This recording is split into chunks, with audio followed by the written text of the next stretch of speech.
সংক্ষেপে যে কথাটি বলতে চাই যে আমাদের পররাষ্ট্রনীতিতে একটি কথা স্যারের মুখে শুনেছি, আগেও বলা হয়েছে যে আমরা প্রতিবেশীদেরকে বন্ধু হিসাবে দেখতে চাই, আপনার প্রভু হিসাবে দেখতে চাই না। এই যে একটা মূলনীতি, এটার মধ্যে অটল থাকতে হবে, আমাদের কোনো ভয় নাই। দ্বিতীয় নম্বরে হলো যে আমরা হিন্দু, বৌদ্ধ, খ্রিস্টান সবাই এক কাতারে একসাথে থাকি, উঠা বসা করি। আমার চাঁদপুরে সংক্ষেপে বলতে চাই, মুক্তিযুদ্ধের সময়ও আমার পাশের গ্রামে 350 ঘর হিন্দু ছিল। আমার আব্বা একজন বড় আলেম ছিলেন। তো রাজাকাররা যখন ঘর বাড়ি পড়াচ্ছিল তখন আমি 12 বছরের সন্তান। আমরা খুদে মুক্তি বাহিনী করে লাঠি নিয়ে ওদেরকে দৌড়াইছিলাম। আব্বা গিয়ে থামাইছিলেন, এদেরকে মারো কেন, এরা তো মানুষ। তারপর তারা সাহস করেনি। এই জন্য আমি যে কথাটা বলবো, প্রস্তাব হলো এই যে হিন্দু, বৌদ্ধ, খ্রিস্টান ভাইরা যেখানে আছে তারা তাদের অবস্থানে থাকবেন। আমাদের দেশে ইমাম আছে 3 লক্ষাধিক, মাদ্রাসার শিক্ষক আছে প্রায় 2 লাখ যারা সরকারি চাকরি আপনার বেতন পায়। আমাদের ওয়াইজের সংখ্যা 1 লাখ, আমাদের খানকার সংখ্যা প্রায় 2 লাখ, আমাদের হাফেজের সংখ্যা 16 লাখ।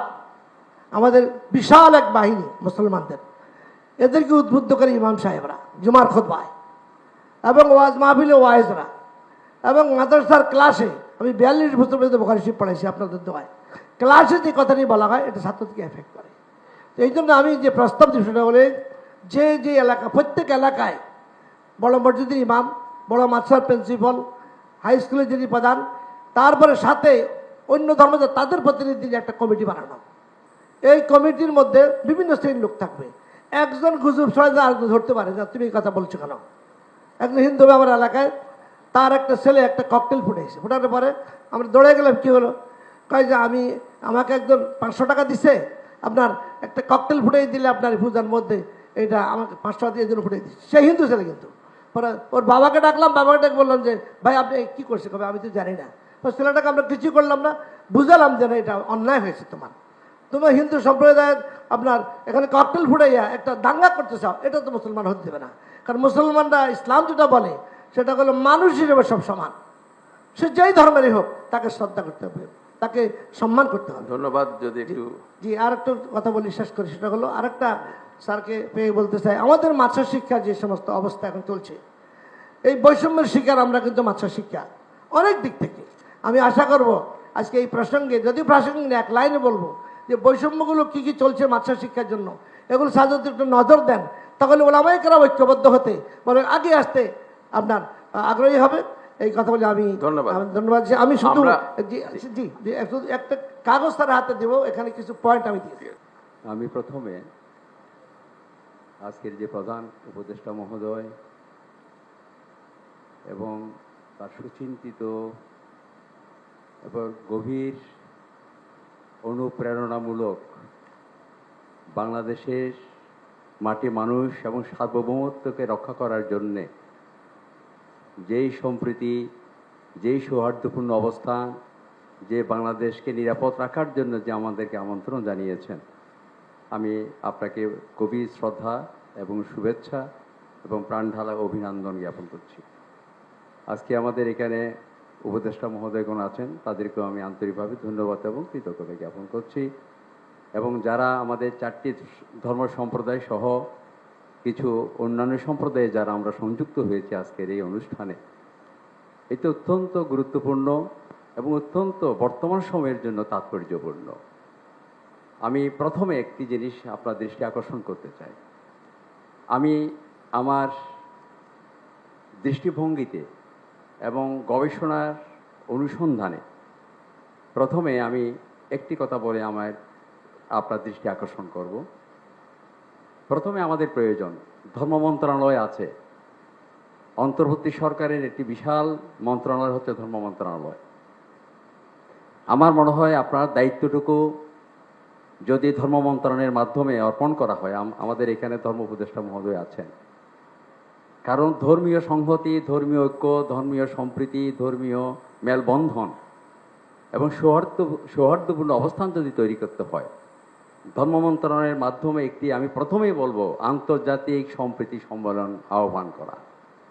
এই প্রয়োজনে আর দেরি না করে প্রথমে আমি মনে করি সাম্প্রদায়িক আমাদের যে সংহতি প্রকাশের জন্যে এবং সকলকে ঐক্যবদ্ধভাবে আমরা একটি মিশন তৈরি করার জন্যে সকলের মধ্যে বোধ বিবেক এবং ধর্মীয় সংহতি ঐক্যবন্ধন তৈরি করার জন্য প্রথম আমার মনে হয় আন্তর্জাতিক সম্প্রীতি সম্মেলন আহ্বান করা উচিত এই মুহূর্তে। এবং সেখানে ঢাকাস্থ সকল মিশন, ঢাকাস্থ আন্তর্জাতিকভাবে যারা অবস্থান করে সমস্ত সংস্থা এবং বাইরের বহির্বিশ্বের যদি আমরা রাষ্ট্রপ্রধান এবং কিছু দেশের যদি বিশিষ্ট জনদেরকে আমরা আহ্বান জানাতে পারি, খ্যাতনামা পণ্ডিত যারা মানবতাবাদী চিন্তক, তাদেরকে যদি আমরা আমন্ত্রণ জানাতে পারি, আমার মনে হয় এই মেসেজটা বর্তমান সময়ের জন্য দেশে এবং বাইরে একটা বিশাল একটি কাজ করবো বলে আমি মনে করি। দ্বিতীয়ত, কারণটা কি? আমি কারণটাকে অনুসন্ধান করতে চাই। এই দেশ আমার, এই মাটি আমার, এই মাটিকে রক্ষা করা, এই পবিত্র এই দেশকে রক্ষা করা কিন্তু আমার নাগরিক হিসাবে আমার দায়িত্ব আছে। আমি সুকুমল বড়ুয়া, আমি যেখানে থাকি না কেন, যে পেশায় থাকি না কেন, আমি এই দেশের মাটিতে বড় হয়েছি, যার ফলে আমার মধ্যে দায়িত্ববোধ, দেশপ্রেম গভীরে কিন্তু আমাদের কাজ করা উচিত বলে আমি মনে করি। এখানে একটি জিনিস আমার দৃষ্টিতে এসেছে। প্রথম হচ্ছে জাতীয় সংকট তৈরি করা, দ্বিতীয় হচ্ছে অপপ্রয়াস, তৃতীয় হচ্ছে সাম্প্রদায়িক সংঘাত, চতুর্থ হচ্ছে ইন্ধন, পঞ্চম যেটা আপনি বলছেন তথ্য বিভ্রাট, তথ্য ভ্রান্তি। এবং আমাদের এইটার জন্য প্রয়োজন সেশন করা, প্রতিরোধ প্রতিকারের জন্য আমাদেরকে শান্তি মিশন তৈরি করা। এর মধ্যে আমার অনুসন্ধানে আমি পেয়েছি, আপনি গতকাল রাজনীতিদেরকে আপনি দেখেছেন, সে বিশাল কাজ করেছেন। আপনি দায়িত্ব নেওয়ার পর থেকে যে আপনার দৃষ্টিভঙ্গিতে, আপনার নেতৃত্বে, আপনার মনন এবং চিন্তনে সংক্ষেপে এইসব কাজগুলো করে যাচ্ছেন, আমি আন্তরিকভাবে ধন্যবাদ জানাই। এই সময়ের মধ্যে আপনার নানাবিধ যে আপনি দেশকে শান্তি রাখার জন্য এবং বিশ্বের মানচিত্রে যাতে আমাদের দেশ উচ্চতায় চলে যায়, সেই জন্য আপনি কিছু কাজ করে যাচ্ছেন। প্রথম, রাজনীতিতে আপনি রাজনীতিবিদদের ডেকেছেন, আজকে ধর্মীয় গুরুদেরকে আপনি আহ্বান করেছেন।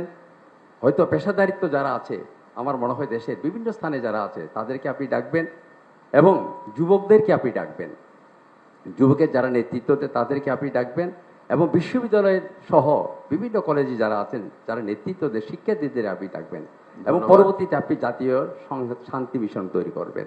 সর্বশেষ হচ্ছে, আমি যেটা মনে করি, আমাদের বৌদ্ধ বিহার 3000-এর মতো বৌদ্ধ বিহার আছে, আমাদের বৌদ্ধ ভিক্ষুরা এখানে এসেছেন, আমাদের আন্তর্জাতিক বৌদ্ধ বিহার এবং ধর্মরাজি বৌদ্ধ বিহার, সাহিত্যমণি বৌদ্ধ বিহার, ঢাকাতে অনেক বৌদ্ধ বিহার আছে, গ্রামেগঞ্জে অনেক বিহার আছে।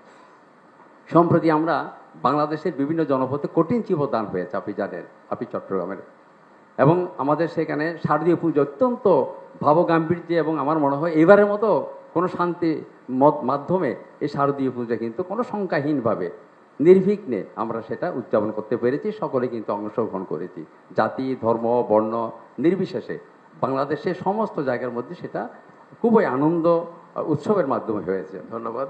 এর মধ্যে প্রবরণ উৎসব হয়েছে আমাদের বৌদ্ধদের ফানুস উড্ডয়ন, আপনি জানেন, যেহেতু আপনি চট্টগ্রামের, শুভ কঠিন চিবদান হয়েছে। আমরা সেখানে গিয়েছি, বিভিন্ন জনপথে বৌদ্ধ বিহারে আমি গিয়েছিলাম, সেখানে শান্তির মিশন নিয়ে পাহাড়ি বাঙালিকে এক করার জন্য, সকলকে এক করার জন্য আমরা চেয়েছি। আমরা চাচ্ছি যে এই দেশ শান্তির দেশ, সম্প্রীতির দেশ, আবহমান কালের থেকে সেটা 1000 বছর সংস্কৃতিকে ধরে রাখতে চাই আমরা। এই জন্য আমি অনেক জায়গায় গিয়েছি, কক্সবাজার, আমু এবং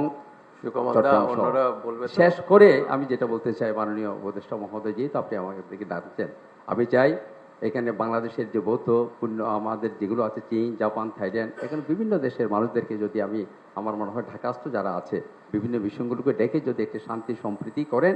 বিশেষ করে আমি আজকে আবারও বলবো, এই যে সম্প্রীতি, আন্তর্জাতিক সম্প্রীতি সম্মেলন, সাম্প্রদায়িক এবং আন্তর্জাতিক সম্প্রীতি সম্মেলন যদি আপনি অচিরে যদি সেটা করেন, আমার মনে হয় এখানে সকলেই অংশগ্রহণ করে একটি বার্তা দেন, ডেকে বোধ হয় এইভাবে করে সময় নষ্ট না করে আন্তর্জাতিক মানের এটা যাতে বিশ্বের মধ্যে চলে যায়, আমরা শান্তি চাই। এবং আমরা কখনো, আমি আবারও সবিনয়ে বলছি, আমরা দেশপ্রেমী, এই দেশে থাকবো, এই দেশ থেকে কখনো কোথাও যাব না।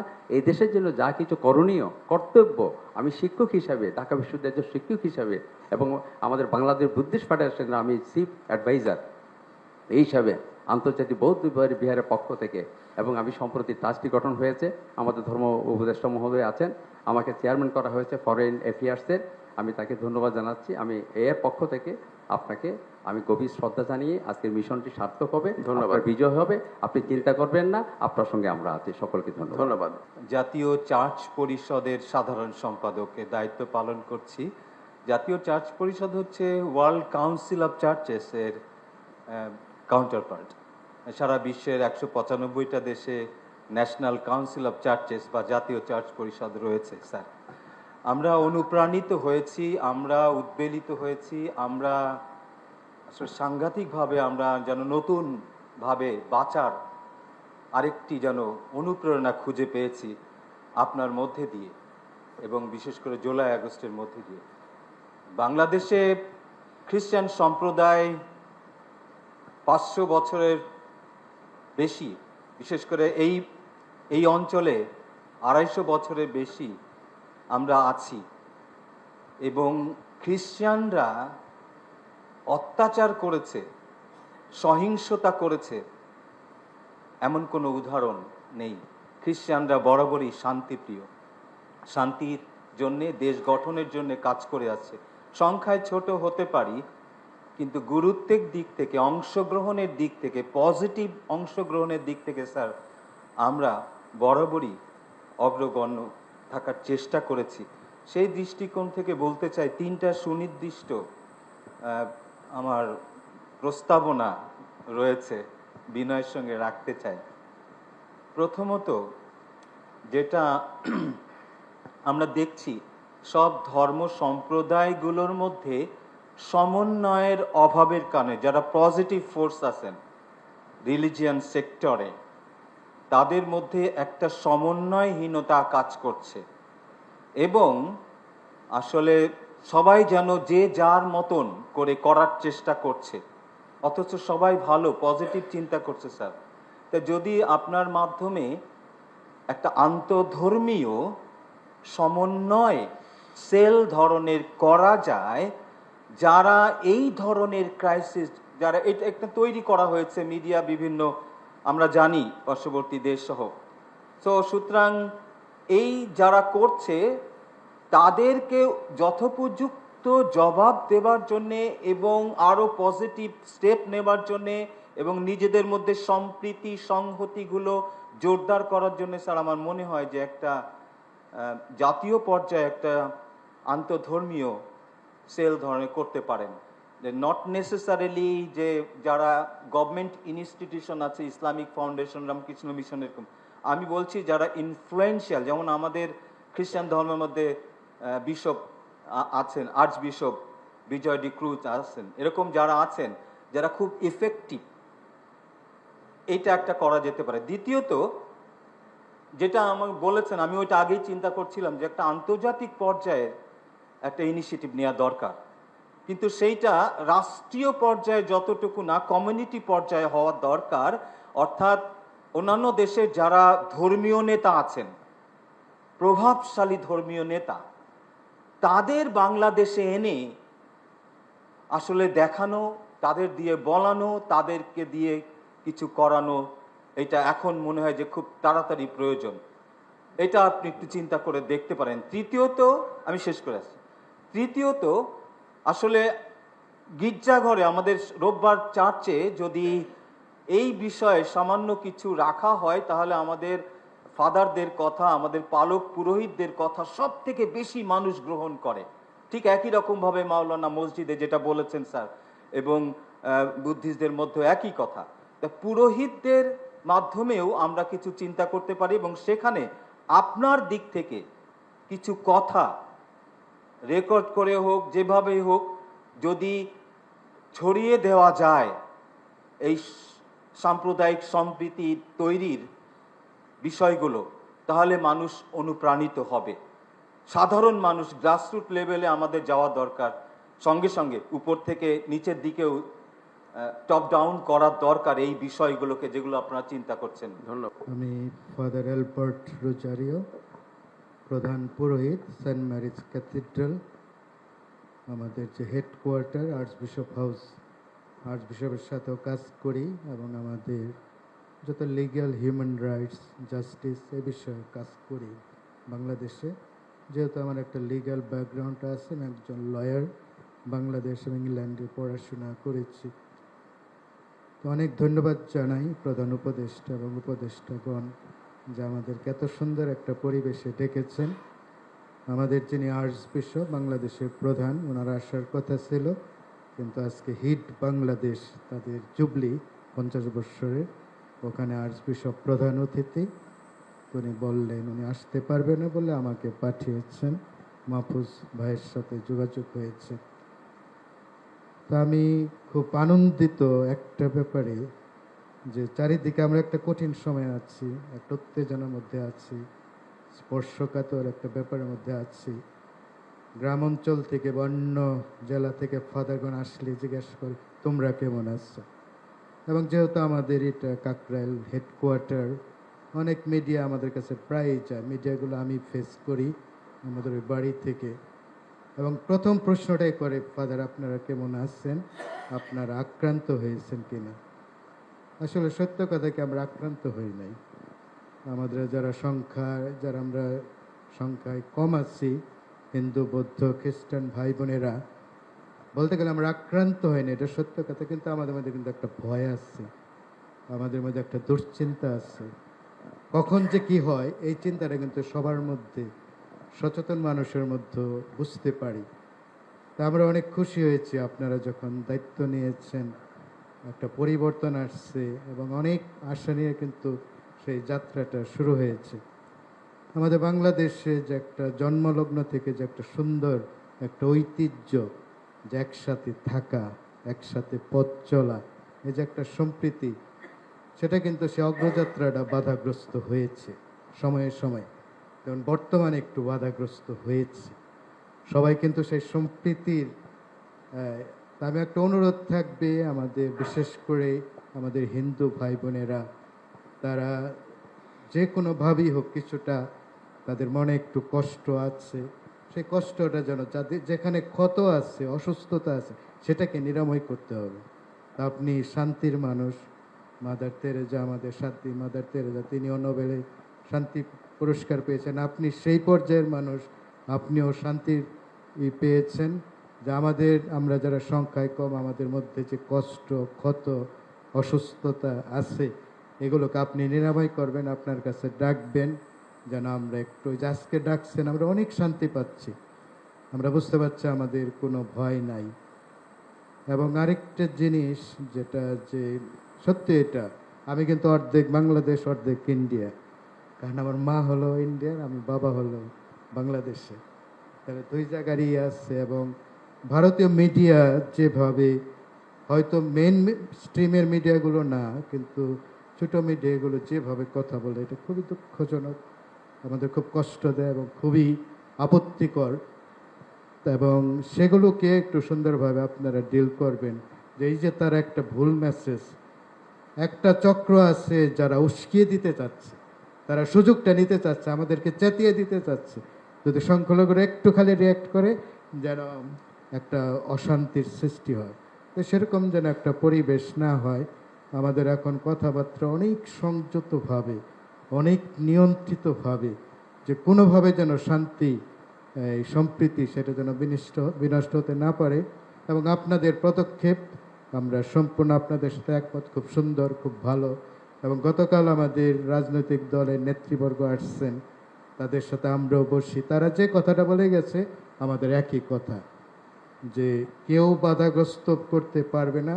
বাংলাদেশের 16 কোটি মানুষ, আমরা সব ধর্মের মানুষ, আমরা এক থাকব, ঐক্যটা আমাদের থাকবে, তাহলে আমাদের কেউ কোনো ক্ষতি করতে পারবে না। আর ভারতের ব্যাপারে বলবো যে ভারত আমাদের প্রতিবেশী রাষ্ট্র, স্বাধীনতা যুদ্ধে তাদের একটা বিরাট অবদান আছে। এটা আমি তখন ক্লাস 3-তে পড়ি, তারপরও বুঝতে পেরেছি। আমি মুক্তিযুদ্ধ করি নাই, কিন্তু মুক্তিযোদ্ধাদের রুটি বানিয়ে দিছি, তো ওইভাবে অংশগ্রহণ করছি। তাই ভারতের সাথে যেন আমাদের বন্ধুত্বপূর্ণ, প্রতিবেশীপূর্ণ সম্পর্কটা কোনোভাবে বিনষ্ট না হয়, সে ব্যাপারে একটু খেয়াল রাখবেন। কারণ ভারতের একটা গোষ্ঠী মনে হয় কিছুটা উস্কানিমূলক কথা বলছে, সেখানে যেন আমরা পা না দিই। তো আমি আর বাড়াতে চাই না। আপনাকে অনেক ধন্যবাদ। সামনে আমাদের বড়দিন, আমাদের কোনো দুশ্চিন্তা নাই, আমরা খুব সুন্দরভাবে বড়দিন করতে পারবো।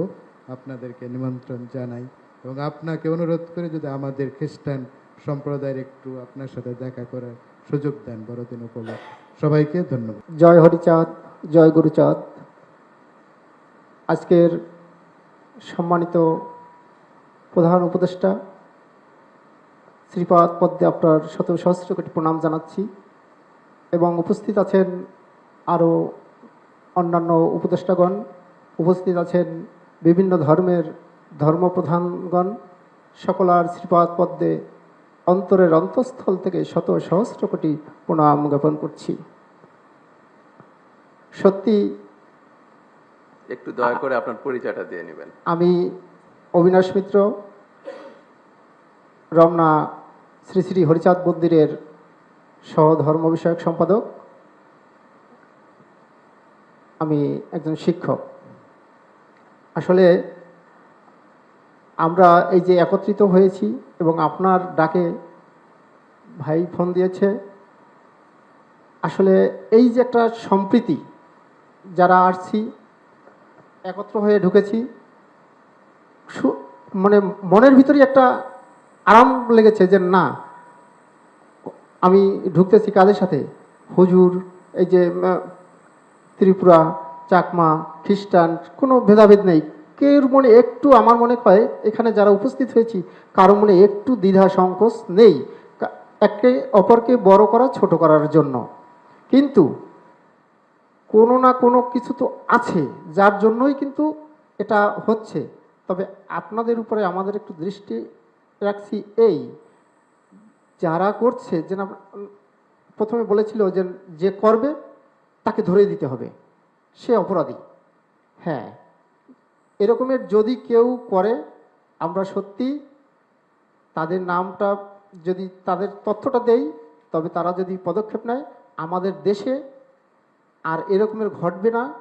এবং আমরা এই দেশের মানুষ, সম্প্রীতির দেশের মানুষ, আমাদের সোনার বাংলায় সকলার মধ্যে একটা ছোট্ট একটি মন আছে যেটা স্বর্ণের মতো দাম, হীরার মতো দাম। সেই সুন্দর জিনিসটাকে ছিনিয়ে নেবার জন্য আমাদেরকে উস্কে দিয়ে, আমাদেরকে মাছের আদারি তৈরি করে মাছ শিকার করবে ঘোলা পানিতে, এটা আমরা করতে দেব না। সকল উপদেষ্টাগণ, আপনারা যে সিদ্ধান্ত নেবেন, আমরা আপনাদের সাথে আছি, আমরা আপনাদের সাথে থাকব। সম্প্রীতির বাংলাদেশ গড়ার লক্ষ্যে যা কিছু করা দরকার আমরা সেটা করব। আমরা এই দেশের মানুষ, এই দেশে থাকব, সকলের সাথে মিলেমিশে থাকব, থাকতে চাই। যদি আপনারা আমাদের সেই পরিবেশটা তৈরি করেন, তবেই আমরা আপনাদের কাছে চিরকৃতজ্ঞ থাকব।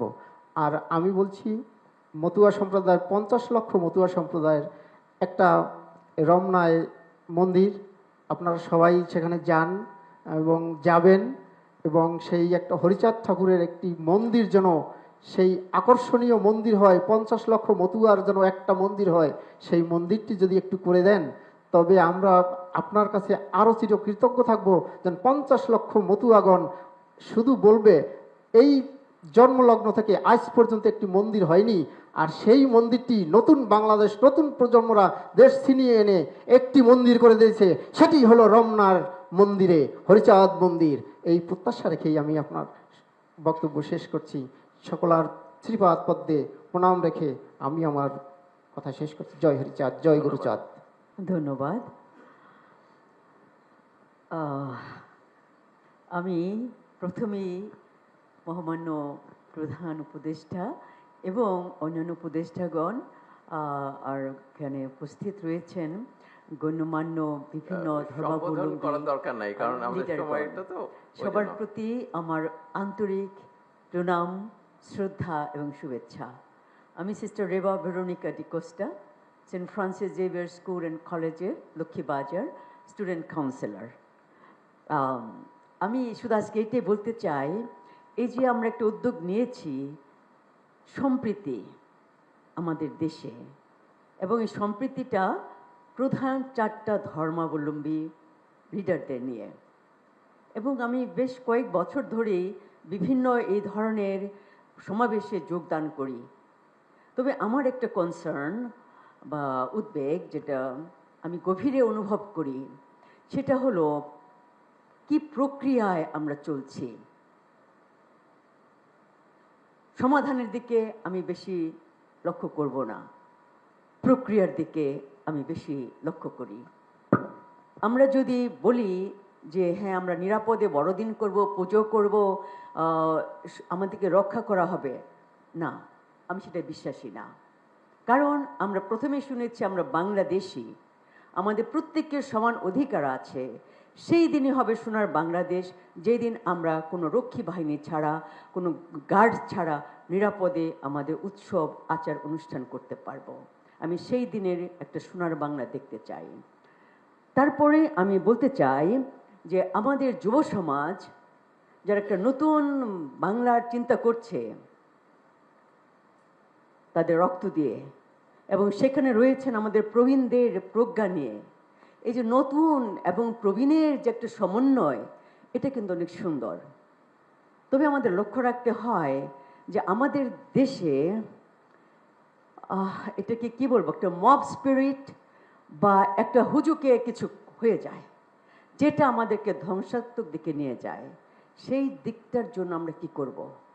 যুব সমাজকে তো আমাদের লক্ষ্য রাখতে হবে। তারাই পারে গড়তে, তারাই পারে ধ্বংস করতে। যেন আমাদের ধ্বংস ধ্বংসাত্মকমূলক না হয়, গঠনমূলক হয়, সেটাই আমি চাই। কারণ কিছুদিন আগেও আমি লক্ষ্মীবাজারে 4 ধর্মের নেতাদের নিয়ে 15টা স্কুল কলেজের প্রফেসর, প্রিন্সিপাল, তাদেরকে নিয়ে একটা আন্তঃধর্মীয় সংলাপ করেছি, খুবই সুন্দর। আমি চিন্তা করছি এখন আমরা যুবক যুবতীদের নিয়ে, স্কুলের স্টুডেন্টদের নিয়ে করব, কিন্তু সেটা কতটুকু সাফল্য হবে? আপনারা এখন যারা লিডারশিপ দিচ্ছেন বাংলাদেশে, আপনাদের সহযোগিতার হাত একান্ত কাম্য। কারণ আমি মনে করি যুবক সমাজ যদি ডিরেল হয়ে যায়, রেল লাইন থেকে বিচ্যুত হয়ে যায়, আমরা কোনোদিনও একটা সোনার বাংলা করতে পারবো না।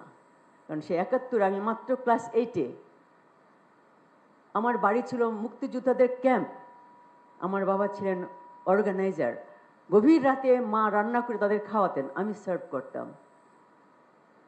আমরা গভীরভাবে হিন্দু, মুসলিম, খ্রিস্টান, যেহেতু আমাদের ভাওয়ালে বুদ্ধিস্ট নেই, আমরা এক ছিলাম। প্রত্যেক দিন আমরা দেখেছি দুয়ারে আমাদের হিন্দু দাদারা, মুসলিম চাচা কাকা যেই ডাকি, সবাই একসাথে বসে আমরা চা খাই, গল্প করি, উৎসব করি, বড়দিন, ঈদ, সব কিছু, পুজো, সব কিছু একসাথে করি। আমরা তো সেরকম একটি দেশ চাই। আমি বিশ্বাস করি যে আপনি শ্রদ্ধেয় প্রধান উপদেষ্টা, আপনি অনেক জ্ঞানী মানুষ, শান্তির দূত, এবং আমি বিশ্বাস করব বাংলাদেশের প্রত্যেকটি ধর্মগুরু যেন বুঝতে পারে ধর্ম যার যার, উৎসব সবার, বা স্বাধীনতা রয়েছে ধর্মকে চর্চা করার, সম্মান করার। কারণ কেউ আমরা সৃষ্টিকর্তাকে চোখে দেখিনি, কিন্তু তাকে বিশ্বাস করি, তাকে দেখি পরস্পরের মধ্যে। এই দেখাটা যেন সেই পবিত্র দেখার মধ্যে হয়, সুন্দর দেখার মধ্যে হয়, এবং বাংলাদেশ যেন সত্যি সত্যি বিশ্বের দুয়ারে একটি সার্বভৌম সুন্দর একটি দেশ হয়, যেখানে আমরা শ্রদ্ধা পাব, পরস্পরকে শ্রদ্ধা দিব, বিশ্ব জগৎ থেকে আমরা শ্রদ্ধা পাবো।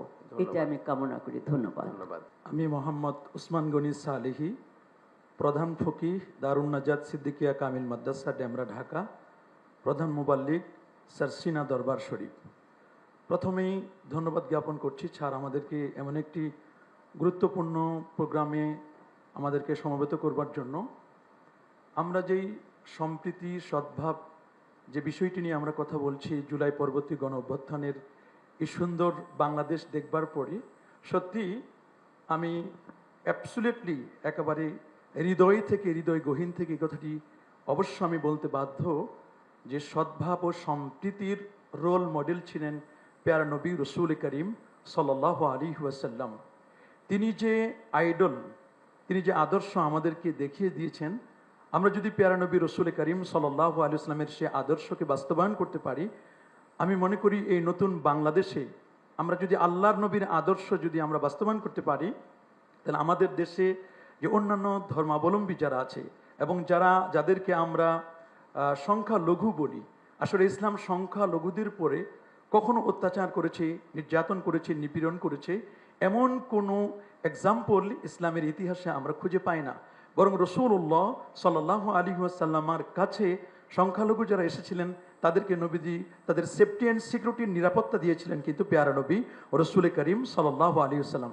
আমি একথাও বলবো যে আমাদের প্রিয় মাতৃভূমি বাংলাদেশে যারা সংখ্যালঘু আছেন, আমি মনে করি তারা মায়ের কোলে সন্তান যেভাবে সেফ আছেন, আমি মনে করি আমাদের প্রিয় মাতৃভূমি বাংলাদেশে তারা এরকম নিরাপদ আছেন।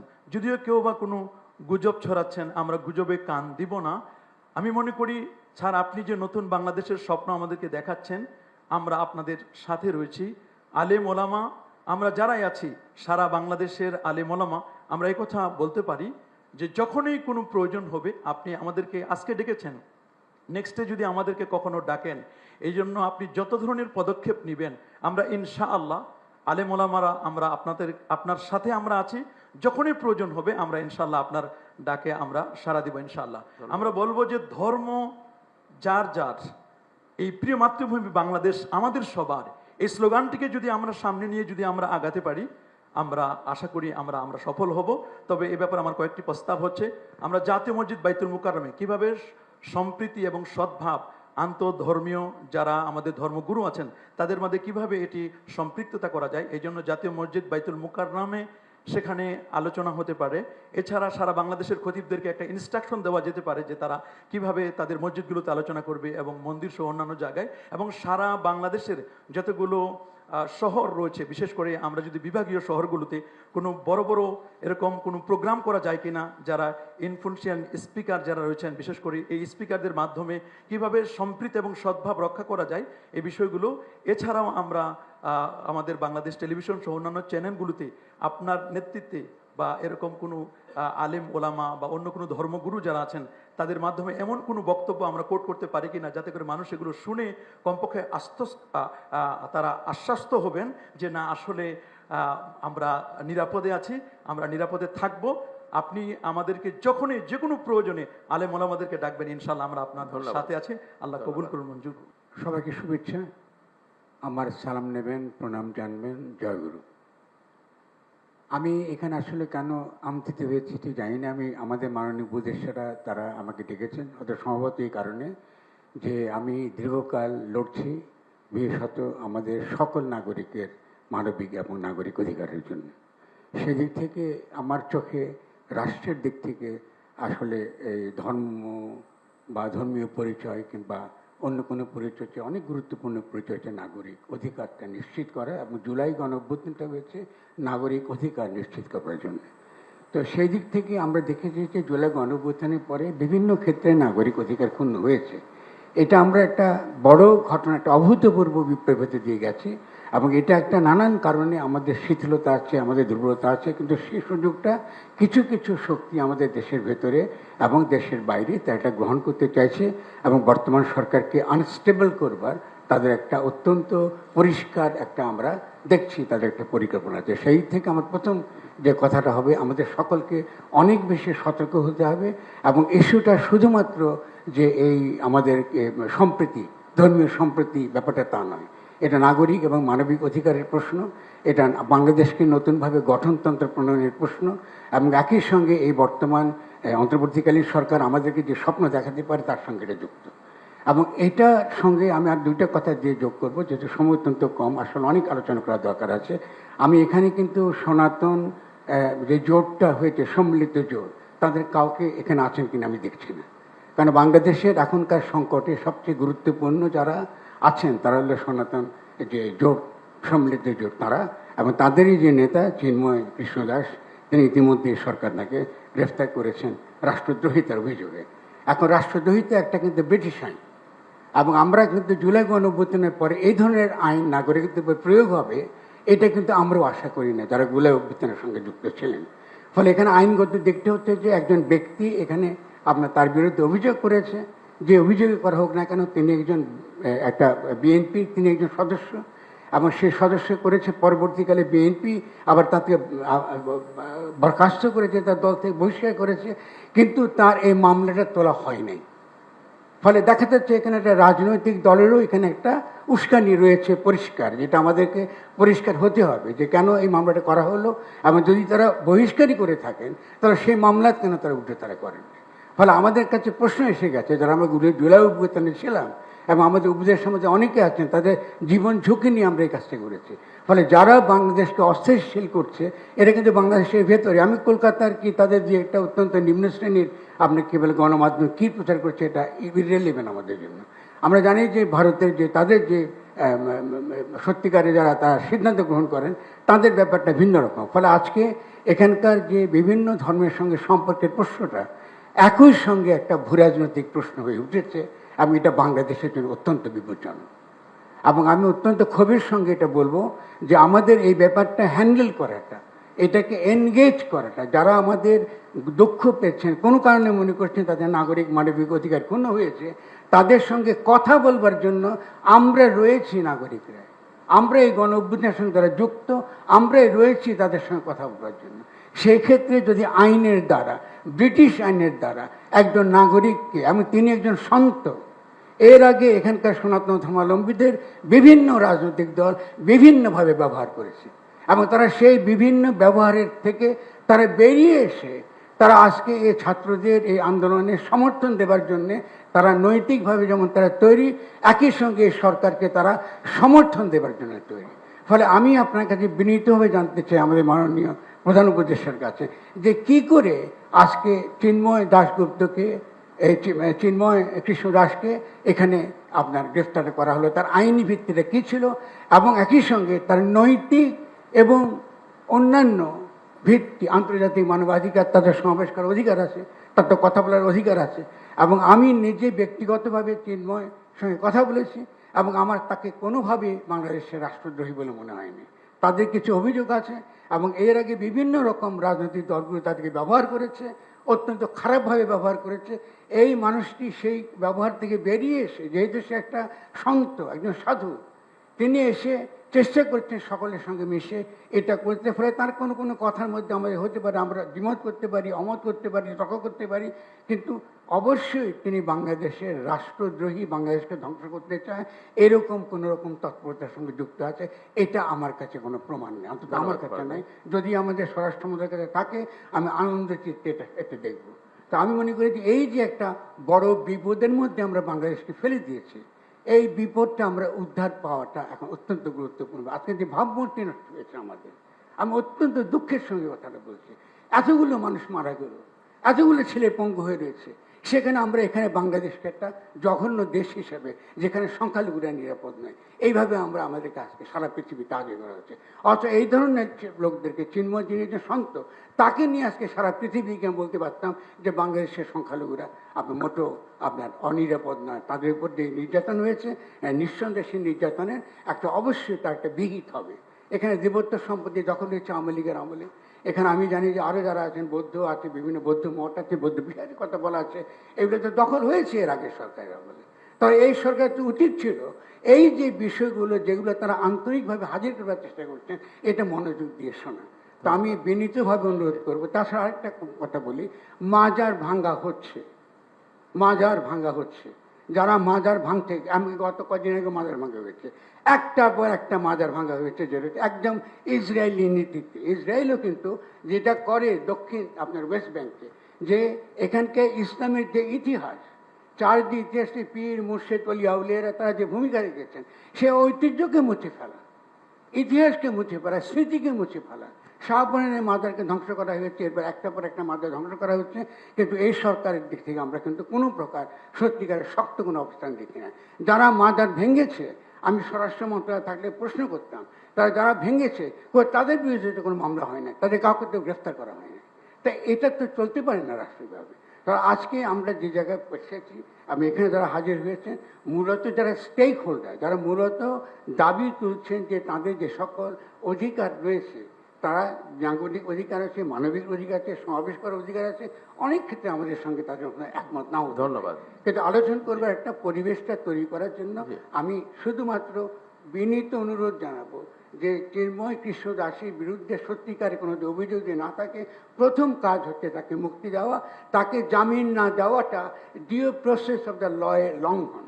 আমরা যারা আইনের একটা বুঝি, এইগুলো আমাদেরকে যে রাষ্ট্রের তরফ থেকে যদি এগুলো আমরা আন্তরিকভাবে যে এগুলো হ্যান্ডেল করতে না পারি, আমি মনে করি আমরা অত্যন্ত বিপজ্জনক দিকে খুব দ্রুত দিয়ে চলেছি। আমি অত্যন্ত দুঃখিত, আমি অত্যন্ত আবেগের সঙ্গে কথা বলেছি, এবং যেহেতু আমরা লড়ছি, রাস্তায় রয়েছে, এই জন্য আমার মধ্যে আবেগটা থাকবে, এটা অত্যন্ত স্বাভাবিক। আমি সবাইকে আবার ধন্যবাদ জানাচ্ছি আমার পক্ষ থেকে, আপনার সকলের শ্রম জানাই। সবাইকে অনেক ধন্যবাদ। আমি খুব দুঃখিত, আমার গলাটা ভালো নেই। আমি ডেঙ্গু রোগ থেকে মুক্ত হয়ে আজকে প্রথম বের হলাম, এই জন্য আমার গলাটা ভালো নেই। দয়া করে পরিচয়টা দিয়ে নেবেন। আমি ভিক্ষু সুনন্দ প্রিয়, সাধারণ সম্পাদক বাংলাদেশ বুদ্ধিস্ট ফেডারেশন এবং উপাধ্যক্ষ আন্তর্জাতিক বৌদ্ধ বিহার।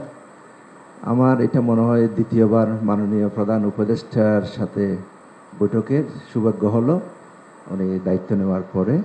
আমি বৌদ্ধ সম্প্রদায়ের পক্ষ থেকে ওনার দীর্ঘায়ু কামনা করছি, সুস্বাস্থ্য কামনা করছি, উনি যাতে দেশের যে দায়িত্ব নিয়েছেন সফলভাবে সমাপ্ত করতে পারেন, এটাই আমার প্রথম। আর দ্বিতীয়ত কথা হচ্ছে, বিশেষ করে আমি রামুর সন্তান, আপনারা জানেন 2012 সালে এক রাতে আমার টেস্টটা বৌদ্ধবিহার জ্বালিয়ে দেওয়া হয়েছিল, অনেক ঘরবাড়ি জ্বালিয়ে দেওয়া হয়েছিল, কিন্তু আমরা বৌদ্ধবিহারগুলো পেয়েছি কিন্তু বিচার পাইনি। অর্থাৎ প্রলেপ দেওয়া হয়েছে, তার ক্ষত কিন্তু শুকায়নি। আমরা এরকম কোনো কিছু কামনা করি না। ছোট ছোট ঘটনা বিভিন্ন জায়গায় ঘটছে, সংখ্যালঘুদের এটা অস্বীকার করার উপায় নেই। যেমন আমাদের পার্বত্য চট্টগ্রামে আমাদের মাননীয় প্রধান উপদেষ্টা দায়িত্ব নেওয়ার পরে খাগড়াছড়িতে এবং রাঙ্গামাটিতে দুবার ঘটনা ঘটেছে, অনেকের ঘরবাড়ি জ্বালিয়ে দেওয়া হয়েছে, দোকানপাট জ্বালিয়ে দেওয়া হয়েছে। এই যে ক্ষত তৈরি হয়েছে এটা কিন্তু এখনো শুকায় নাই। তারা কঠিন দান বর্জন করেছে পার্বত্য বৌদ্ধরা। আমরা এত বলার পরেও তারা করতে পারে না, সাহস করেনি। আপনারা জানেন রাঙ্গামাটি রাজবন বিহারে 3-4 লক্ষ মানুষের সমাবেশ হয় কঠিন দানে। এবছর তারা উপাসক উপাসিকের কান্না করেছে মানে কঠিন দান থেকে। তো বিশেষ করে এই ধরনের যাতে কোনো ঘটনা না ঘটে আমি আমাদের মাননীয় প্রধান উপদেষ্টার কাছে অনুরোধ করব। বিশেষ করে আমরা যারা প্লেন বৌদ্ধ প্লেনে আছে, আমরা খুব সুন্দর করে করেছি, আমাদের মধ্যে সমস্যা হয়নি। আমরা প্রশাসনের সহযোগিতা পেয়েছি, আর্মির সহযোগিতা পেয়েছি, আমাদের প্রফেসর ডক্টর সুকুমল বড়ুয়া ছিল, আমরা আর্মি চিফের সাথেও দেখা করেছি, সর্বোচ্চ সহযোগিতা পেয়েছি।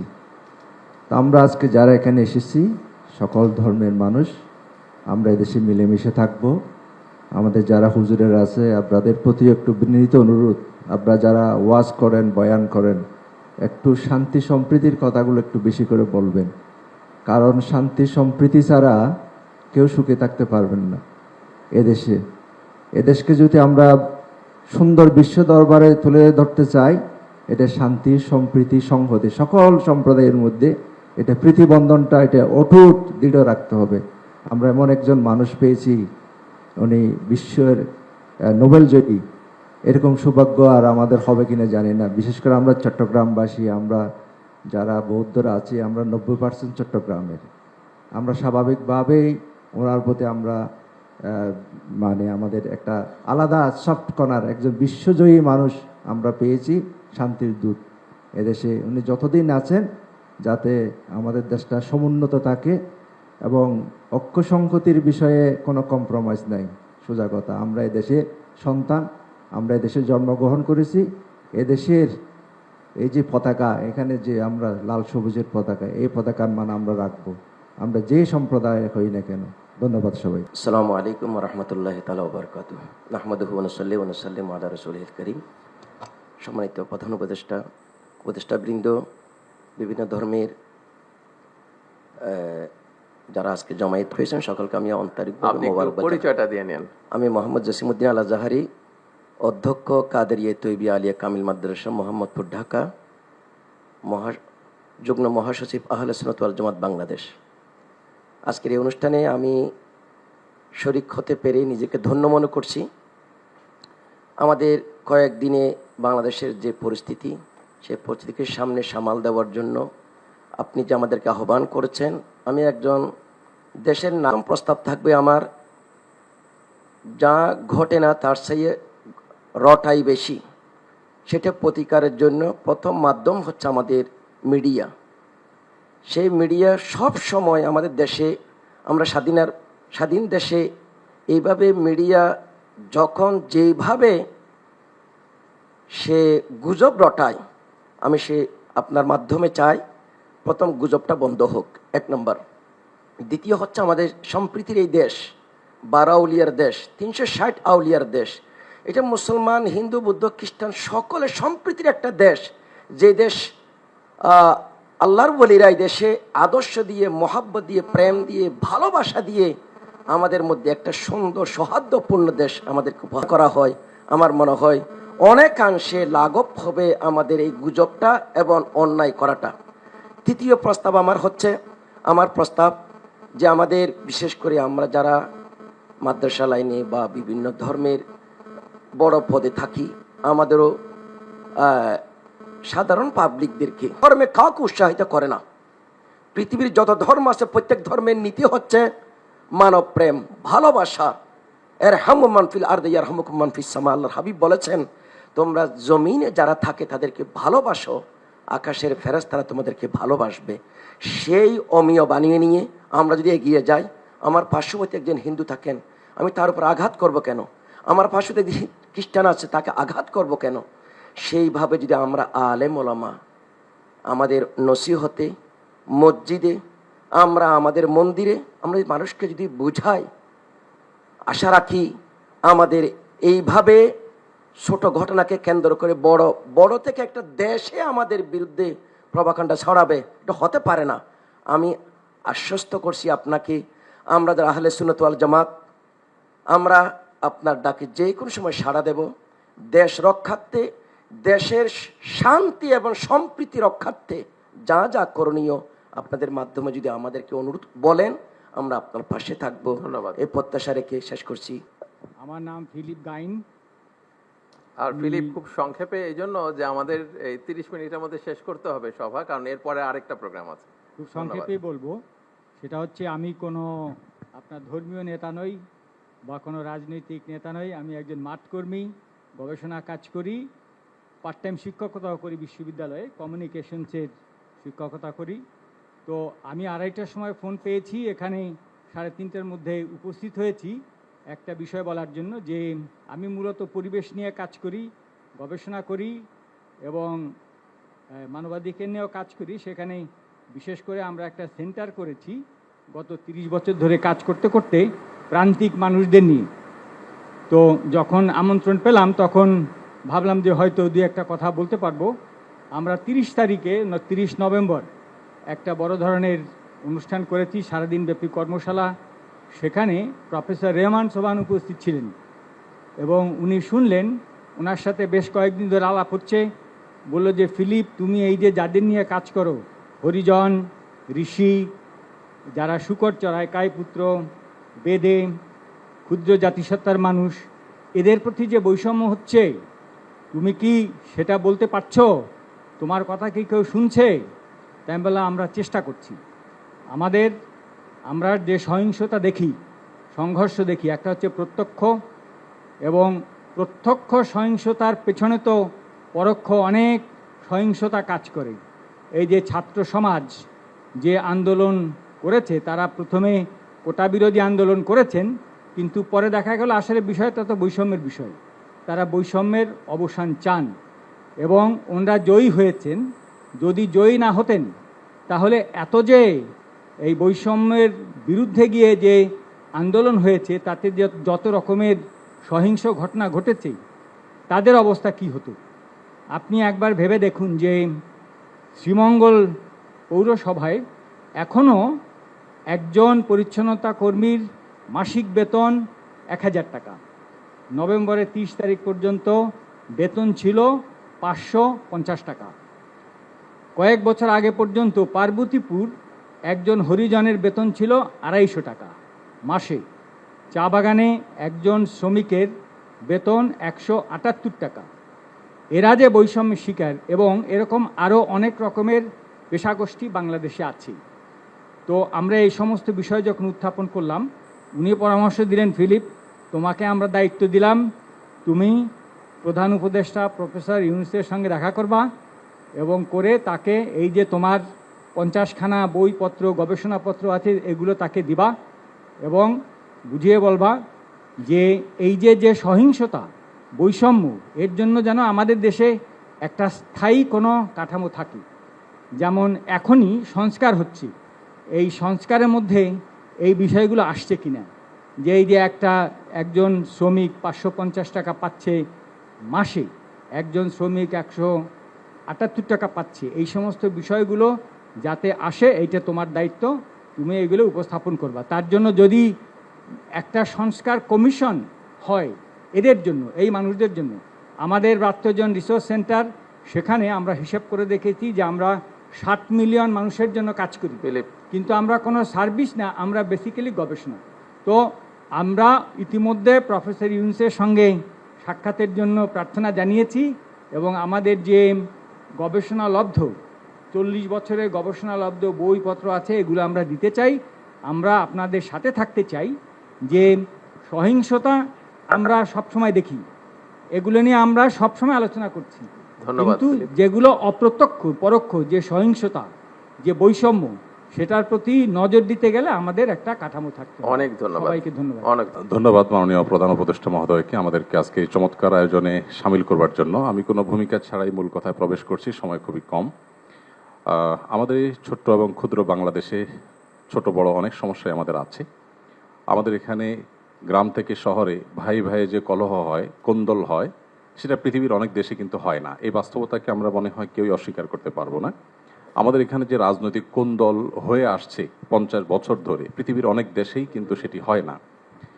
আমাদের অন্য যত কলহ, কোন্দল, অসম্প্রীতি, এ জাতীয় যে সকল বিষয় আছে যেগুলোর আমরা সবাই সমাপ্তি কামনা করি, সেগুলোর সাথে যদি আমাদের দেশের ধর্মীয় সম্প্রীতিকে আমি তুলনা করি, আমি এদেশের একজন নাগরিক হিসাবে আমি মনে করি যে আমাদের রাজনৈতিক কলহ, ব্যক্তিগত কলহ, পারিবারিক কলহের তুলনায় আমাদের দেশের ধর্মীয় কলহ উল্লেখ করবার মতো আছে বলে আমার কাছে মনে হয় না।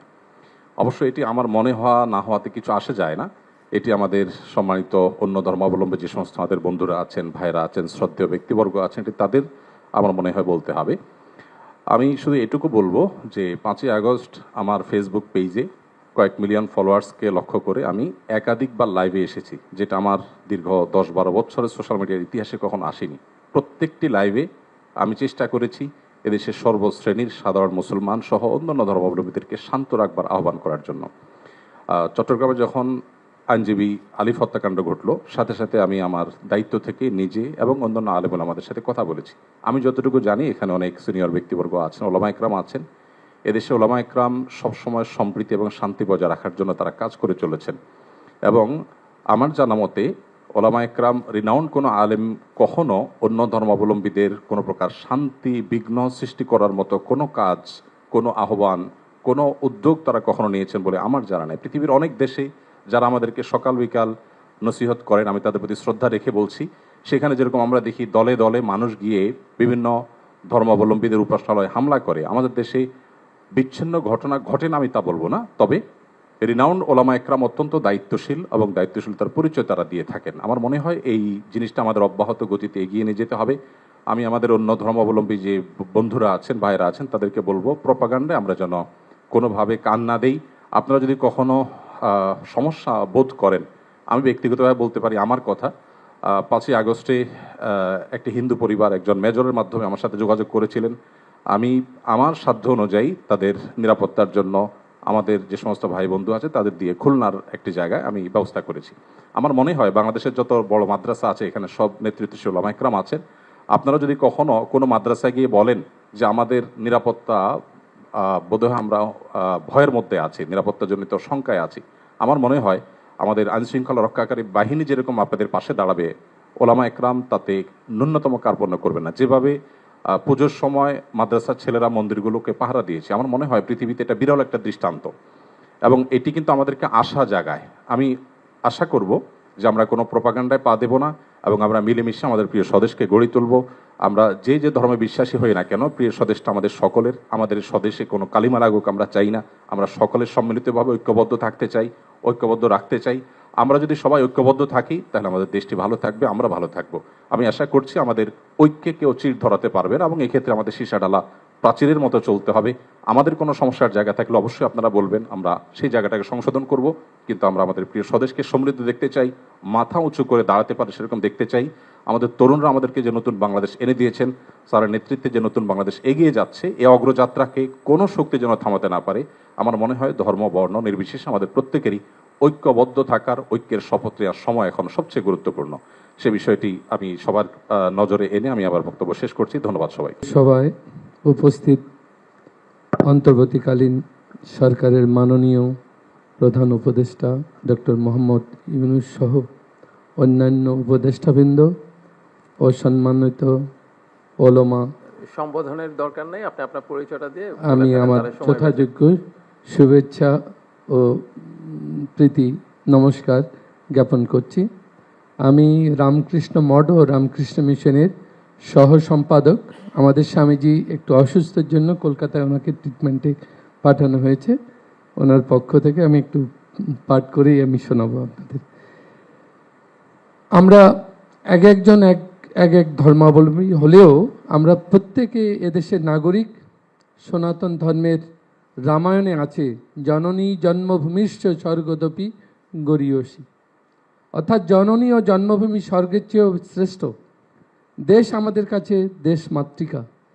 নিজের মায়ের প্রতি যেমন আমাদের ভালোবাসা রয়েছে, তেমনি দেশ মাতৃকার প্রতিও আমাদের ভালোবাসা রয়েছে। আমরা মনে করি মাতৃভূমি বা নিজ দেশের প্রতি প্রত্যেক নাগরিকের সেই ভালোবাসা থাকা অবশ্যই উচিত। সে সাথে এ ভালোবাসাকে হৃদয়ে লালন করে মানবিক মূল্যবোধ ও সম্প্রীতির ভাব বজায় রেখে দেশ ও জাতির শান্তি ও উন্নয়নে যথাসাধ্য নিয়োজিত হওয়া প্রত্যেক নাগরিকের পবিত্র দায়িত্ব ও কর্তব্য বলে আমরা মনে করি। রামকৃষ্ণ মঠ ও রামকৃষ্ণ মিশন মানবিক মূল্যবোধ ও সম্প্রীতির আদর্শ শুধু লালনই করে না, কাজেও সে আদর্শ বাস্তবায়ন করার চেষ্টা করে। রামকৃষ্ণের প্রদর্শিত যত মত তত পথ, এ আদর্শকে হৃদয়ে ধারণ করে রামকৃষ্ণ মঠ ও রামকৃষ্ণ মিশন বাংলাদেশের ঢাকা কেন্দ্রসহ অন্যান্য শাখা কেন্দ্রে সনাতন ধর্মের অনুষ্ঠান ছাড়াও অন্য ধর্মের বিশেষ পর্বসমূহ যেমন ঈদে মিলাদুন্নবী, খ্রিস্টমাস, ঈদ ও বুদ্ধ পূর্ণিমা সকলের আন্তরিক সহযোগিতায় যথাসাধ্য মর্যাদায় পালন করে থাকে। সারা বিশ্বে মানুষ রামকৃষ্ণ মঠ ও রামকৃষ্ণ মিশনের এ উদার ও সম্প্রীতির ভাবাদর্শ ও এর প্রায়োগিক বিষয়টি বিশেষভাবে প্রত্যক্ষ অনুধাবন করে থাকেন। রামকৃষ্ণ মঠ ও রামকৃষ্ণ মিশনের সম্প্রীতির ও ভাবাদর্শ ও তদনুরূপ কাজ বিশ্বের চিন্তাশীল ব্যক্তিসহ সাধারণ মানুষের কাছে বিশেষভাবে সমাদৃত। স্বামী বিবেকানন্দের প্রদর্শিত শিবজ্ঞানে জীব সেবার আদর্শকে ধারণ করে রামকৃষ্ণ মঠ ও রামকৃষ্ণ মিশনের ঢাকা কেন্দ্রসহ বাংলাদেশের অন্যান্য কেন্দ্রসমূহ শিক্ষা, স্বাস্থ্য, মানবিক মূল্যবোধের উন্নয়ন ও দুর্যোগকালীন সময়ে ত্রাণ সেবা কার্যক্রম সহ অন্যান্য উন্নয়নমূলক কার্যক্রমে রাষ্ট্রের উন্নয়ন সহযোগী প্রতিষ্ঠান হিসেবে কাজ করছে শতবর্ষেরও অধিক সময় যাবৎ। উল্লেখ্য, এ কার্যকর্মসমূহ পরিচালিত হয় জাতি ধর্ম নির্বিশেষে সকলের জন্য। সম্প্রতি অনুষ্ঠিত শ্রী শ্রী দুর্গাপূজায় দেশের অন্তর্বর্তীকালীন সরকার, সেনাবাহিনী সহ আইন শৃঙ্খলা রক্ষাকারী বাহিনীর সর্বাত্মক সহযোগিতা আমরা কৃতজ্ঞ চিত্তে স্মরণ করি। আমরা মনে করি মানুষের অন্তরের ভাবই তাকে তদনুরূপ কাজে প্রেরিত করে। আমরা যদি অন্তরে সম্প্রীতির ভাব লালন করি, আমাদের কাজেও তারই প্রতিফলন হবে। সম্প্রীতির ভাবকে সকলের মধ্যে ছড়িয়ে দেওয়ার জন্য স্বামী বিবেকানন্দ আমাদের এক যুগোপযোগী আদর্শ দিয়ে গেছেন 1893 সালের চিকাগো ধর্ম সম্মেলনে।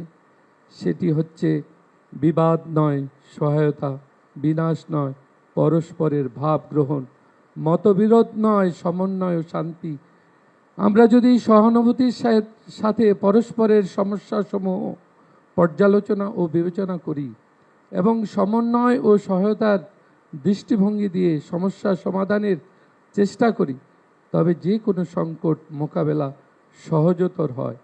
এতে শান্তি বজায় থাকে। দেশের শান্তি, সম্প্রীতি ও উন্নয়নের লক্ষ্যে অন্তর্বর্তীকালীন সরকারের উদ্যোগে পারস্পরিক ভাব বিনিময়ের যে বিষয়টি আজকের এই আলোচনা অনুষ্ঠানের মাধ্যমে প্রকাশিত হয়েছে, সেই জন্য অন্তর্বর্তীকালীন সরকারের মাননীয় প্রধান উপদেষ্টা, অন্যান্য উপদেষ্টা সহ সংশ্লিষ্ট সকলকে আমাদের আন্তরিক ধন্যবাদ জ্ঞাপন করি। ধন্যবাদ। যুগ যুগ ধরে দেশের অসাম্প্রদায়িক যে ঐতিহ্যের ধারাবাহিকতা বজায় থাকুক, দেশের শান্তি ও উন্নয়ন ত্বরান্বিত হোক, এ আমাদের প্রত্যাশা। সকলকে নমস্কার, ধন্যবাদ। আসসালামু আলাইকুম। সংক্ষেপে 2 মিনিট 3 মিনিট, কারণ প্রায় শেষের দিকে চলে আসছে তো। আলহামদুলিল্লাহ ওয়াহদা ওয়াসসালাতু ওয়াসসালামু আলা মান লা নাবিয়্যা বা'দা। আমি আব্দুল্লাহ বিন আব্দুর রাজ্জাক। প্রায় 3 কোটি 3.5 কোটি যে জনগণ আছে তাদেরই একজন প্রতিনিধি বলতে পারেন। তো এই মোটামুটি সংক্ষিপ্ত পরিচয়। আমার কথা হচ্ছে, আজকে যে বিষয়টি নিয়ে এখানে আমরা আলোচনায় বসেছি, এটির যদি আমরা মূলে হাত না দিই, আসল জায়গায় যদি হাত না দিই, তাহলে এটিকে সমাধান করা সম্ভব নয়। বাংলাদেশে যে সকল ধর্মের মধ্যে সম্প্রীতি বিরাজ করে, তার সবচেয়ে বড় উদাহরণ হচ্ছে সাইফুল ইসলাম আলিফ হত্যার পরও বাংলাদেশে কোথাও কোনো প্রকার দুর্ঘটনা সংঘটিত হয়নি এবং সকল আলেম ওলামা নিজ নিজ জায়গা থেকে, আমি আমার জায়গা থেকে, সকল জ্ঞানীগুণী আলেম ওলামা নিজ জায়গা থেকে ফেসবুকে বক্তব্যে সবাইকে শান্ত থাকার আহ্বান করেছে। সুতরাং আমাদের দেশে সাম্প্রদায়িক সম্প্রীতি আছে, কথা শতভাগ সত্য। তারপরও আমাদেরকে বসতে হচ্ছে কেন? ওই জায়গায় আমাদের হাত দিতে হবে। আমরা আসলে ভূ রাজনৈতিক আন্তর্জাতিক রাজনীতির শিকারে পরিণত হয়েছি। এই জায়গায় যদি আমরা সমাধান করতে চাই, তাহলে আমাদেরকে লক্ষ্য রাখতে হবে বড়। লক্ষ্য বড় রাখলে স্যার আপনার জন্য এটি সমাধান করা সুবিধা হবে। সেই বড় লক্ষ্যটি হচ্ছে, প্রকৃত অর্থে আমাদের পার্শ্ববর্তী দেশে সংখ্যালঘুরা নির্যাতিত। পৃথিবীর ইতিহাসে কোথাও এখন পর্যন্ত কোনো ইবাদতখানা এভাবে ভাঙ্গা হয়নি যেভাবে আগামী 6 নভেম্বর শুক্রবারের দিন বাবরি মসজিদ আজ থেকে 50 বছর পূর্বে ভাঙ্গা হয়েছে।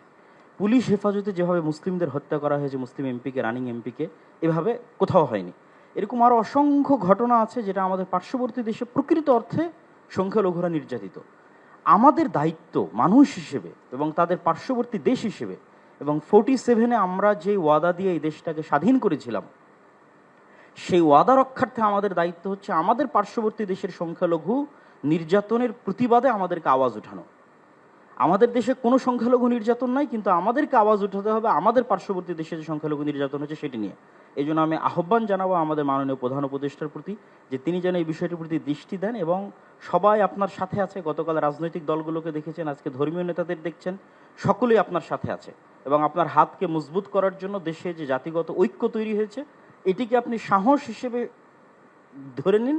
ধরে নিয়ে আপনি আমাদের দেশের স্বাধীনতা এবং সার্বভৌমত্ব রক্ষার জন্য আন্তর্জাতিক জগতে ফাইট করেন এবং আমাদের যে বন্ধু রাষ্ট্রগুলো আছে, সার্ককে শক্তিশালী করে, আমাদের বন্ধু রাষ্ট্রকে শক্তিশালী করে, যারা পাল্টা আমাদের উপর মিথ্যা অপবাদ দিয়ে আমাদেরকে ছোট করতে চাচ্ছে, তাদের সামনে আমাদের দেশের এই সাহস এবং সম্প্রীতিকে আপনি তুলে ধরুন। ধন্যবাদ। এতটুকুই আমি আপনার কাছে দাবি জানাবো। Thank you. সর্বপ্রথম আল্লাহ রব্বুল আলমিনের শুকর আদায় করছি।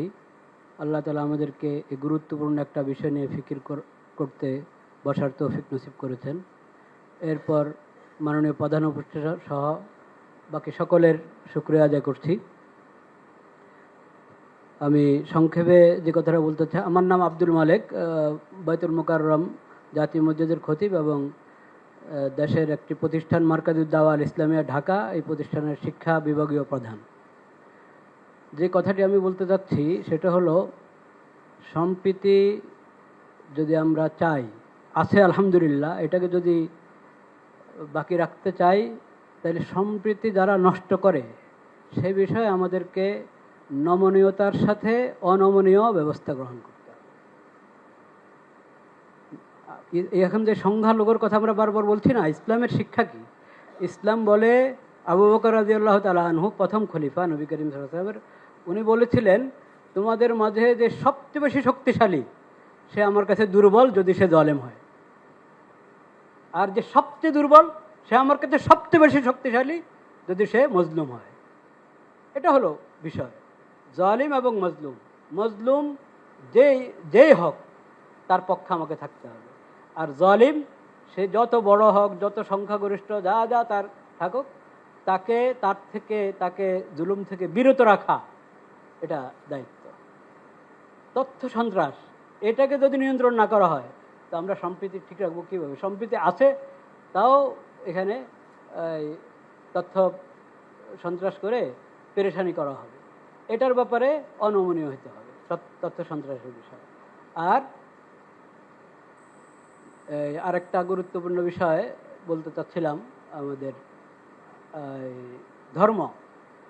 ধর্ম সম্প্রীতির কথা যেটা আছে, ধর্মকে গুলিয়ে ফেলা এটা কিন্তু ধর্ম সম্প্রীতি না। ধর্মের অপব্যাখ্যা, একটা ধর্মে একটা জিনিস নাই সেটাকে ওই ধর্মের উপরে চাপিয়ে দেওয়া হলো, অন্যদেরকে খুশি করার জন্য নিজের ধর্মের মধ্যে বাড়ানো কমানো হলো, এটার নাম কখনো ধর্ম সম্প্রীতির বিষয় না। প্রত্যেক জিনিসকে স্ব জায়গায় রাখতে হবে এবং স্ব জায়গায় রাখলেই যথাযথ ফায়দা আমরা পাবো। আল্লাহ তাআলা আমাদেরকে তৌফিক দান করেন। ওয়া আখিরু দাওয়ানা আলহামদুলিল্লাহ। আউযু বিল্লাহি মিনাশ শাইতানির রাজিম। বিসমিল্লাহির রহমানির রহিম। ইয়া আইয়ুহান নাস ইত্তাকু রাব্বাকুম আল্লাযী খালাকাকুম মিন নাফসিন ওয়াহিদা। আল আয়া। ভূমিকা ছাড়া বলছি, আল্লাহ তাআলা সমস্ত মানব জাতিকে সম্বোধন করে বলেন, হে মানব সকল, তোমাদের সকলকে আমি একজন মানব থেকে সৃষ্টি করছি। সেই মানব হলেন হযরত আদম আলাইহিস সালাম। আমরা সকলেই আদম সন্তান হিসাবে আমরা সবাই ভাই ভাই। আমরা যে ধর্মেরই হই না কেন, আদম সন্তান হিসাবে বংশগতভাবে আমরা ভাই ভাই। ভাই ভাই হিসাবে বাংলাদেশে সকলে মিলেমিশে আমরা চলি, সহাবস্থান। আজকে আমাদের ভাইয়েরা সবাই আসছেন এখানে, বিভিন্ন ধর্মের সবাইকে আজকে স্বাগত জানাই, ধন্যবাদ জানাই আমাদের প্রধান উপদেষ্টা, অন্যান্য উপদেষ্টা বৃন্দকে। এবং সাম্প্রদায়িক সম্প্রীতির কথা অনেক বলা হয়েছে। আমরা সাম্প্রদায়িক সম্প্রীতির জন্য নিজেরা চেষ্টা করেছি এবং আমরা আমাদের কোনো কোনো এলাকাতে অনেক অমুসলিম ভাইয়েরা বসবাস করেন, তারা আমাদের সাথে একই মর্যাদা, একই সাথে থাকেন।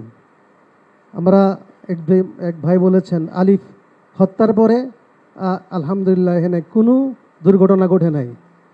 ওদিকে কোন জেলার মধ্যে দুইজন হাফেজে কোরআনকে নির্মমভাবে এই সংখ্যালঘু ভাইয়েরা হত্যা করেছে। সারা দেশে শান্ত পরিবেশ ছিল, এই জন্য সবাইকে ধন্যবাদ। তবে দেশের সম্প্রীতি নষ্ট করার জন্য, ঐক্য নষ্ট করার জন্য, দেশের বিরুদ্ধে যারাই ষড়যন্ত্র করবে তাদেরকে কঠিন হাতে দমন করতে হবে ঐক্যবদ্ধভাবে। আমরা হেফাজতে ইসলাম এবং সমস্ত উলামায়ে কেরাম সরকারের সাথে আছি, যে কোনো সহযোগিতা করার জন্য আমরা প্রস্তুত থাকবো ইনশাআল্লাহ। সবাইকে ধন্যবাদ। আসসালামু আলাইকুম ওয়া রাহমাতুল্লাহ। قال تعالى تعاونوا على البر والتقوى ولا تعاونوا على الإثم والعدوان. صدق الله العظيم. وقال رسول الله صلى الله عليه وسلم حب الإيمان الوطن حب الإيمان. صدق رسول الله صلى الله عليه وسلم. আজকের এই মহতি অনুষ্ঠানে যে বাংলাদেশের সমস্ত ধর্মীয় নেতারা, গুরুরা এবং আমাদের ওলামায়ে কেরাম, এদেশে 92% মুসলমান বসবাস করে এবং 6 থেকে 7% হিন্দু সম্প্রদায় বসবাস করে, মধ্য খ্রিস্টানরা বাকিরা। এখানে যে ইসলামের শিক্ষা, হব্বুল ওয়াতন মিনাল ঈমান, এই হাদিস স্পষ্ট ঘোষণা করতে যে আমার দেশ, আমার মাটি, আমার জন্মভূমি, এটাকে ভালোবাসা ঈমানের অঙ্গ। এবং আমি যে বলছি প্রথম কোরআন শরীফের আয়াত, তাআওয়ানু আলাল ইসমি ওয়াল উদওয়ান, তোমরা ভালো কাজের সহযোগিতা করো, নেক কাজের সহযোগিতা করো, খারাপ কাজ থেকে ফিরে থাকো। আমাদের এই দেশটা দ্বিতীয় বৃহত্তম মুসলিম দেশ জনসংখ্যার দিক থেকে, কিন্তু এই দেশের সাম্প্রতিক সম্প্রদায়, অর্থাৎ আমরা হিন্দু, খ্রিস্টান, বৌদ্ধ, মুসলমান, আমরা সব একভাবে আছি, একই আমরা পরিবার, যেটা আপনি বারবার বলছেন আমাদের প্রধান উপদেষ্টা, আমাদের একই পরিবার। এখানে কার কোনো ধর্মীয় পরিচয় না, সে এই দেশের নাগরিক, এই দেশের সে সব কিছু এখানে থাকবে। কিন্তু বর্তমান যে পর্যায়ে আমাদের পার্শ্ববর্তী দেশকে দেখতেছি ভারত, যে তারা বিভিন্নভাবে এখানে উস্কানি দিচ্ছে, বিভিন্নভাবে ওখানে ওই যে আপনার ফ্যাসিস্ট হাসিনা সরকার ওখানে আছে, ওখানে বসে সব ষড়যন্ত্র করে কিভাবে দেশটাকে ধ্বংস করা যায়, কিভাবে দেশটাকে ক্ষতি করা যায়, এইটা সে করতেছে ওখানে বসে। এটা আমি আপনার মাধ্যমে অনুরোধ করব যে ভারত সরকারকে চাপ দেওয়া উচিত, তাকে তার বিচার বাংলার মাটিতে হবে, তাকে যেন ফেরত দেয়, কারণ সব ষড়যন্ত্র মূল হয়েছে সে। এখানে কোনো আমার হিন্দু খ্রিস্টান বৌদ্ধ ভাইরা সবাই বলতেছেন এখানে কোনো নির্যাতন হচ্ছে না, কোনো কিছু হচ্ছে না, কিন্তু মিডিয়াগুলো ভারতের অন্যান্য তারা আমাদের একটা মিথ্যা প্রচার করে, মিথ্যা, সম্পূর্ণ মিথ্যা, সেখানে আমাদের বিব্রত করতেছে। আমরা সবাই এক, যেটা আমার পূর্ববর্তী ভাইরা বলছে যে আপনার দুর্গাপূজার সময় আমাদের ছাত্ররা, মাদ্রাসা ছাত্র, তারা সব জায়গায় পাহারা দিচ্ছে। এমনকি যে আপনি জানেন যে আমাদের চরবনি ইউনিয়ন বিশাল ইউনিয়ন, আমরা সেখানে মণ্ডপ করে দিছি। হিন্দুরা সবাই বলছে যে তারা যে চরবনায় কোনো আমাদের আইন শৃঙ্খলা রক্ষা দরকার নাই, এখানে পুলিশ দরকার নাই, আনসার দরকার নাই, বিডিআর দরকার নেই। কেন? মানে এখানে চরবনায় হুজুরাই আমাদের জন্য হচ্ছে। সেহেতু আমি আশা করি আমাদের উপদেষ্টা আছেন, প্রধান উপদেষ্টা এখানে আছেন, এই ব্যাপারে কঠোর ভূমিকা লাগে আন্তর্জাতিকভাবে, জাতিসংঘে, সব জায়গায়।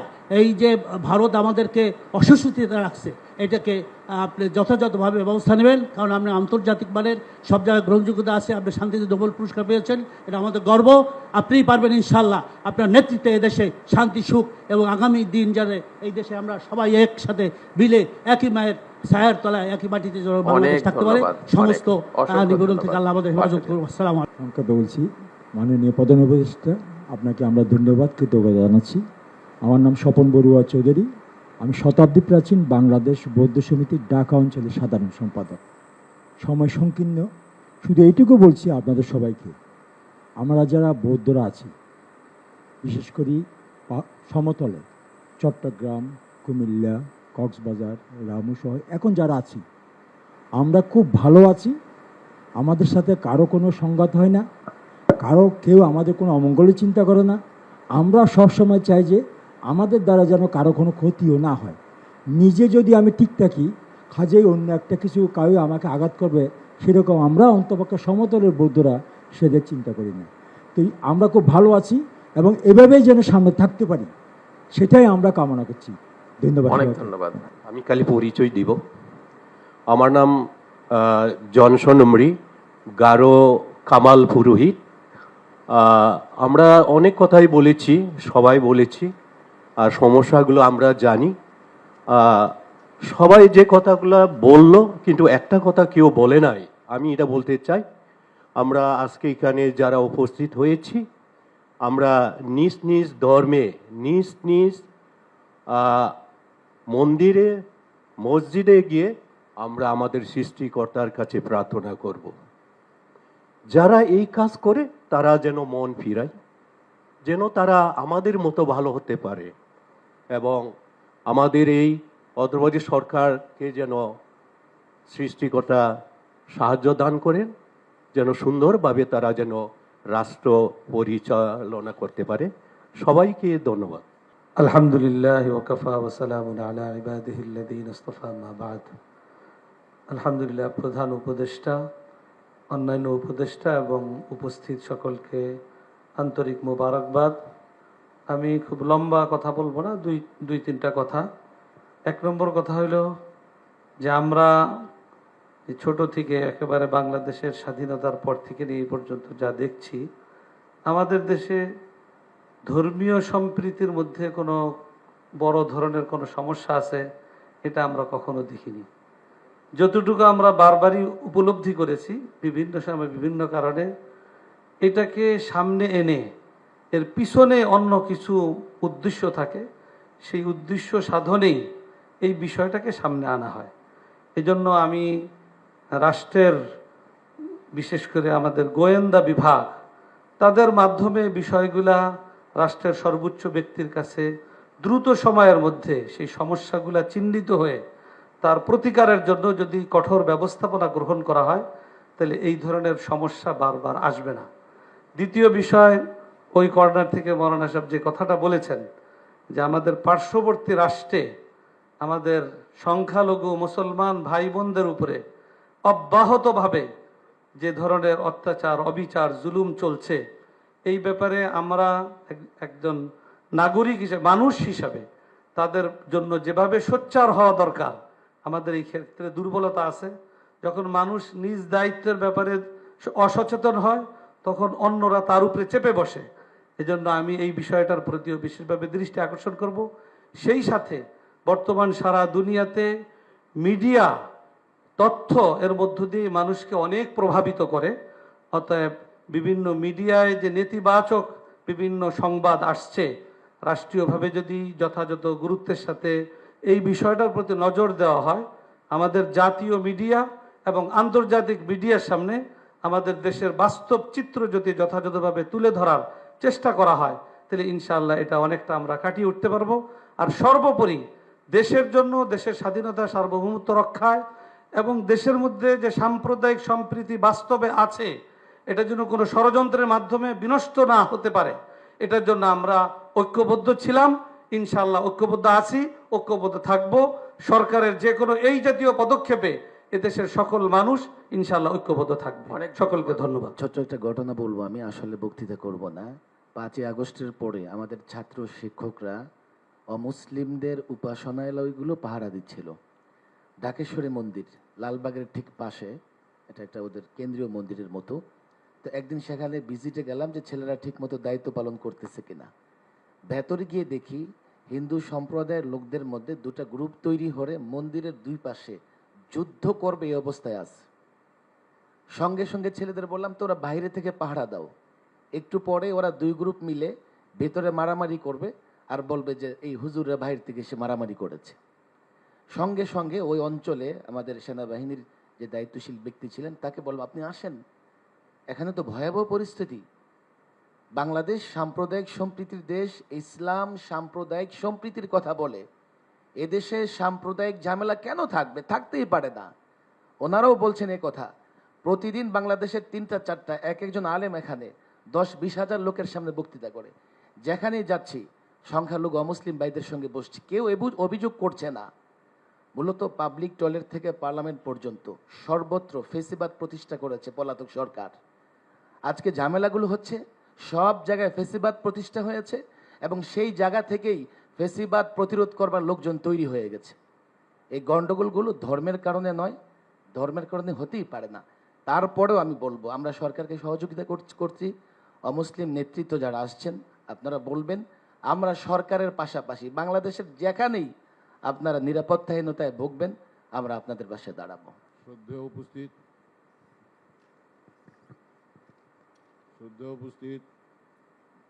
শ্রদ্ধেয় ব্যক্তিবর্গ,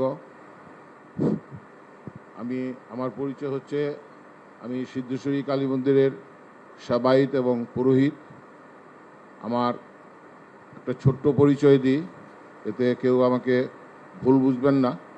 সেই ছোট্ট পরিচয়টা হচ্ছে স্বাধীনতা যুদ্ধকালীন চলাকালের অবস্থায় আমাকে সিদ্ধেশ্বরী মন্দির থেকে একবার আর্মিরা চোখ ধরে নিয়ে গিয়েছিল এবং মন্দিরের 2 সাইডে 2টা ডিনামাইট পুঁতেছিল। তো ডিনামাইট দুটো আমি দেখতে পাইনি, চোখ বাঁধা অবস্থায় নিয়ে গেল। নবীনগর কানে শুনতেছি, কিন্তু নবীনগর কিন্তু তখন আমি চিনি না, তখন সেটা ক্যান্টনমেন্ট। 4.5 ঘন্টা পরে আমি ওই যে বলে যে রাখে আল্লাহ মারেকে আর রাখে কৃষ্ণ মারেকে, ঠিক একই রকম ঘটনাটা ঘটেছিল। ওই সময় আমার মতন একটা হিন্দু পুরোহিতকে ধরে নিয়ে যাওয়ার পরে যে আমাকে আবার অক্ষত অবস্থায় মন্দিরে ফিরিয়ে আনিয়ে দিবে, এটা অত্র এলাকার আমার পিতৃবয়সী যারা ছিলেন, আমার ছোটোবেলায় আমি পিতৃকে হারিয়েছি, পিতৃবয়সী যারা ছিলেন তারা আমাকে বললেন, আমার কান্না সেজেছে সেই জন্য যে পশুর মধ্যেও মনুষ্যত্ব আছে, কিন্তু আমি যে মানুষ বা আমরা যে মানুষ, আমাদের ভিতরে মনুষ্যত্ব নাই। যদি মনুষ্যত্ব থাকতো তাহলে দেশের যে সর্বনাশগুলি হলো এগুলি সব আমাদের সম্পদ। আমাদের হিন্দু মুসলিম বৌদ্ধ খ্রিস্টান প্রত্যেকের একটা বিন্দুর থেকে সেই অর্থ উপার্জনকারী সম্পদগুলোকে করা হয়েছিল, কিন্তু এরা কারা নষ্ট করলো সেটা আপনারা সবাই জানেন, আমিও জানি, আপনারা সবাই জানেন। তো আমি 9 নম্বর সেক্টরের ফ্রিডম ফাইটার ছিলাম। স্বাধীনতার পরে বহু দেখেছি, এখনও দেখতেছি, কিন্তু আমি একটা কথাই বলবো, প্রত্যেকের ভিতরে সংসারের মধ্যে নিজের পরিবারের মধ্যে ছোটদেরকে আগে শিক্ষা দেন যে ও হিন্দু ও মুসলিম নও, ও তোমার প্রতিবেশী ভাই, ও তোমার। আমার ছোটোবেলায় আমার মাকে বলছিল, আমি ছোটোবেলায় বাবা মারা যাওয়ার পর আমাকে বলছিল যে এই যে মেয়েরা সিদ্ধেশ্বরী ডিগ্রি কলেজে আমি লেখাপড়া করেছি, তারপরে তেজগাঁও পলিটেকনিকে আমি একজন অটোমোবাইল মেকানিক্যাল ইঞ্জিনিয়ার। কিন্তু আমি ছোটোবেলা শিক্ষকতার পরে আমি সৌদি আরব গিয়েছিলাম, অনেক কথা, এগুলো বলার দরকার নেই। তো তারপরে আমি এই সিদ্ধেশ্বরী মন্দির আমাদের পূর্বপুরুষ প্রতিষ্ঠাতা, এটা 553 বছরের বয়সের মন্দির, এখনও আমরা আসি, এটা পাক করে থাকি না পূর্ণ করে থাকি জানি না, এখনও সেবায়িত হিসেবে পূজারী হিসেবে আসি। তো মা বলতো যে নিজের মার পেটের বোনের মতো দেখবে, অন্য কোনো দৃষ্টিতে দেখবে না, এবং মেয়েদেরকেও বলতো যে নিজের মার পেটের ভাইয়ের মতো দেখবে, অন্য চিন্তা করবে না। ঠিক সেই রকম চিন্তায় যদি আমরা সবাই চলি, তাহলে কখনো কোথাও কোনো ধর্মবিদ্বেষ, তিক্ততা, হিংসা, মারামারি এগুলো কিচ্ছু থাকবে না। কিন্তু আমি সবাইকে হাত জোড়ে অনুরোধ করব যে আমরা যেহেতু এই দেশে আমাদের জন্ম, এ দেশে আমাদের মৃত্যু, এটা আমার দেশ, এটা আমার মাতৃগর্ভ, এখান থেকে আমরা কোথাও যাব না, এবং সবাই মিলে এক আত্মা, এক মন, এক চিন্তায় বসবাস করব। এটি আমার কথা। আমার নাম শেখরলাল গোস্বামী। আবার বলছি, মাননীয় উপস্থিত অতিথিবৃন্দদেরকে নমস্কার এবং প্রধান উপদেষ্টাকেও নমস্কার দিয়ে আমার বক্তব্য শেষ করছি। অনেক ধন্যবাদ আপনাকে। এখন খুবই সংক্ষেপে, কারণ স্যারের চলে যাওয়ার সময় হচ্ছে, উনাকে দেন। ধন্যবাদ মাননীয় প্রধান উপদেষ্টা মণ্ডলী, আজকের আয়োজনে উপস্থিতি।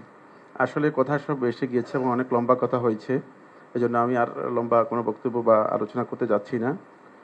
এখানে আজকে যে আয়োজন, এটা একটা ইউনিক আয়োজন, করে সন্দেহ নেই। ধর্মীয় নেতৃবৃন্দদেরকে নিয়ে জাতীয় পর্যায়ে একটা প্রতিনিধি দল যদি করা যায়, তাহলে এই বিষয়গুলো হয়তো পরবর্তীতে কিভাবে সমাধান করা যাবে এটা করা যেতে পারে। আর দেশে আমরা জানি যে আমাদের মসজিদগুলোতে জুমার খুতবা হয়, অন্যান্য ধর্মের যে সমস্ত উপাসনালয়গুলো আছে সেগুলোতে সাধারণ পাবলিকদেরকে অ্যাড্রেস করা হয়। সেক্ষেত্রে আমরা আশা করব প্রত্যেক ধর্মের যারা নেতৃবৃন্দ রয়েছেন তারা মানুষদেরকে এই অ্যাড্রেস করবেন যে আসলে ধর্মীয় সম্প্রীতি যেন সবাই বজায় রাখে, এবং এটা যেন জাতীয় পর্যায়ে আমাদের পক্ষ থেকে একটা নির্দেশনা, সরকারের পক্ষ থেকে একটা নির্দেশনা আসে। এরপরে যে বিষয়টি অত্যন্ত গুরুত্বপূর্ণ, সেটা হলো মিডিয়াগুলোতে সম্প্রীতি সংলাপ একটা ব্যবস্থা করা যেতে পারে কিনা, সেটা আমাদের একটা প্রস্তাব আছে, যাতে করে সেটা করা যেতে পারে। আর সর্বশেষ যে বিষয়টি আমি দৃষ্টি আকর্ষণ করব, সেটা হচ্ছে আসলে এই দেশে সহিংসতা, অনেকে বলেছেন আমরা অনেক সহিংসতা দেখতে পাচ্ছি বা দেখছি, সহিংসতা আমরা দেখি নাই, তবে আমরা একটা সহিংসতা দেখেছি, সেটা হচ্ছে যখন অ্যাডভোকেট সাইফুল ইসলামকে হত্যা করা হয়েছে। আমি মনে করে থাকি যে আমাদের সকলের দাবি হচ্ছে যে দ্রুত ট্রাইব্যুনালে এর জন্য বিচার হয়। অনেক ধন্যবাদ। বলতে চেয়েছিলেন। শুভ সন্ধ্যা। আমি বুদ্ধানন্দ মহাতেরো, সহসভাপতি বাংলাদেশ বুদ্ধিস্ট ফেডারেশন এবং উপাধ্যক্ষ আন্তর্জাতিক বৌদ্ধ বিহার। আমি প্রথমেই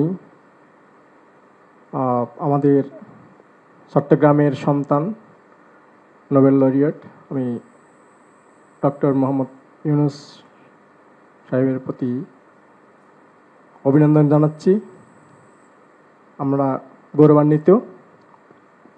তো আজকে আমরা এখানে উপস্থিত হয়ে একটি কথা বলতে চাই যে যারা মহামানব গৌতম বুদ্ধের জীবন সম্পর্কে গবেষণা করেন তারা অবশ্যই জানেন, গৌতম বুদ্ধ ধর্মপ্রচার করতে গিয়ে তার ধর্মপ্রচারের সময় এক ফোঁটা রক্তপাত হয়নি। তিনি শান্তি, অহিংসা, সাম্য, মৈত্রীর মাধ্যমে তিনি ধর্মপ্রচার করেছিলেন। আমরা তারই অনুসারী। আমরা সবসময় বুদ্ধের অহিংসা, সাম্য নীতিতে বিশ্বাসী। এদেশে অষ্টম থেকে দ্বাদশ শতাব্দীতে পাল রাজারা প্রায় 750 বছর শাসন করেছিলেন। সেই শাসন আমলকে বলা হচ্ছে স্বর্ণযুগ, কারণ সেখানে কোনো সাম্প্রদায়িকতা ছিল না, সবাইকে নিয়ে শান্তিপূর্ণ অবস্থান করেছিলেন, মানুষ সুখে শান্তিতে বসবাস করেছিলেন। আমরা চাই এই বাংলাদেশে সেই আবহমান কাল থেকে আমরা এই দেশে যেন যে ঐতিহ্য সংস্কৃতি আমরা বজায় রেখে এসেছি, এখন আমরা সেই দিক থেকে আমরা চাই আমাদের বাংলাদেশের সবাই, সকল হিন্দু, মুসলিম, বৌদ্ধ, খ্রিস্টান সবাই আমরা একত্রে বসবাস করব। আমাদের মাননীয় প্রধান উপদেষ্টা মহোদয় বলেছেন বাংলাদেশের সকল মানুষ একটি পরিবারের সন্তান। আমরাও কিন্তু সেটাই বিশ্বাস করি, একটি পরিবারে আমরা বসবাস করব। সবাইকে আমরা যে কোনো মানুষকে আমরা হিংসা করব না, সবাই আমরা সম্প্রীতির মাধ্যমে বসবাস করব, এটাই আমাদের কাম্য। তো আমি আরেকটা কথা বলতে চাচ্ছি সংক্ষেপে, যে গৌতম বুদ্ধ বলেছেন শত্রুতার মাধ্যমে কখনো শত্রুতা প্রশমিত হয় না, মৈত্রী, দয়া, ভালোবাসা দিয়েই জয় করতে হয়। ধন্যবাদ, এটাই গৌতম বুদ্ধের ধন্যবাদ। বাণী। সবাইকে ধন্যবাদ। এখানে দেন মৌলানা জুনায়েদ আল হাবিব। বিসমিল্লাহির রহমানির রহিম। গণপ্রজাতন্ত্রী বাংলাদেশ সরকারের প্রধান উপদেষ্টা, আপনাকে অসংখ্য ধন্যবাদ। আজকে বিভিন্ন ধর্মের এবং শীর্ষস্থানীয় ওলামায়ে কেরামকে একসাথে করে এখানে আলোচনার সুযোগ দেওয়ার জন্যে। কথাবার্তা সকলেই বলেছেন, আমি শুধু একটা কথা স্মরণ করে দিতে চাই। এই পেশিবাদ সরকারের পতনের পরে সর্বপ্রথম বাংলাদেশকে অকার্যকর রাষ্ট্রে পরিণত করার জন্যে যেই ট্রাম্প কার্ডটি ব্যবহার করেছিলেন সেটা হলো সংখ্যালঘুদের উপর নির্যাতন। কিন্তু বেশি না, আমার মনে হয় 48 ঘন্টা পার হওয়ার পরে দিবালোকের নিয়ে পরিষ্কার হয়েছে যে কোথাও সংখ্যালঘুদের উপর নির্যাতন হচ্ছে না। আমার দেশের বাড়ি ব্রাহ্মণবাড়িয়া, সেখানে যাওয়ার পরে ব্রাহ্মণবাড়িয়া শহরে একটা বিশাল মিছিল দেখলাম সংখ্যালঘুদের। হযরত মাওলানা সাজদুর রহমান সাহেব সহ ওলামায়ে কেরামকে নিয়ে বসে আমি মোটর সাইকেল দিয়ে গোটা জেলার ভিতরে যতগুলি হিন্দুদের, অন্যান্য ধর্মাবলম্বীদের উপাসনালয়, তাদের স্থাপনা আছে, সবগুলোকে ভিজিট করিয়েছি। বিকালবেলা এসে সাংবাদিকদের সামনে তাদের লোকজনকে নিয়ে এসে সেখানে ব্রিফিং করা হয়েছে, কোথাও নির্যাতন হচ্ছে না। 2 নম্বর কথা যেটা বলতে চাই, বাংলাদেশে বর্তমান যে পরিস্থিতি আজকে, যেটা নিয়ে আপনাকে পেরেশানি ভোগ করতে হচ্ছে, বসতে হচ্ছে, কেন, কোথায় থেকে সেটা হয়েছে? একজন ব্যক্তি বাংলাদেশের পতাকাকে অবমাননা করেছেন, তার বিরুদ্ধে মামলা হয়েছে, তাকে গ্রেফতার করা হয়েছে। এরপরে দিবালোকে আদালত পাড়ায় একজন আইনজীবীকে জবাই করে হত্যা করেছেন।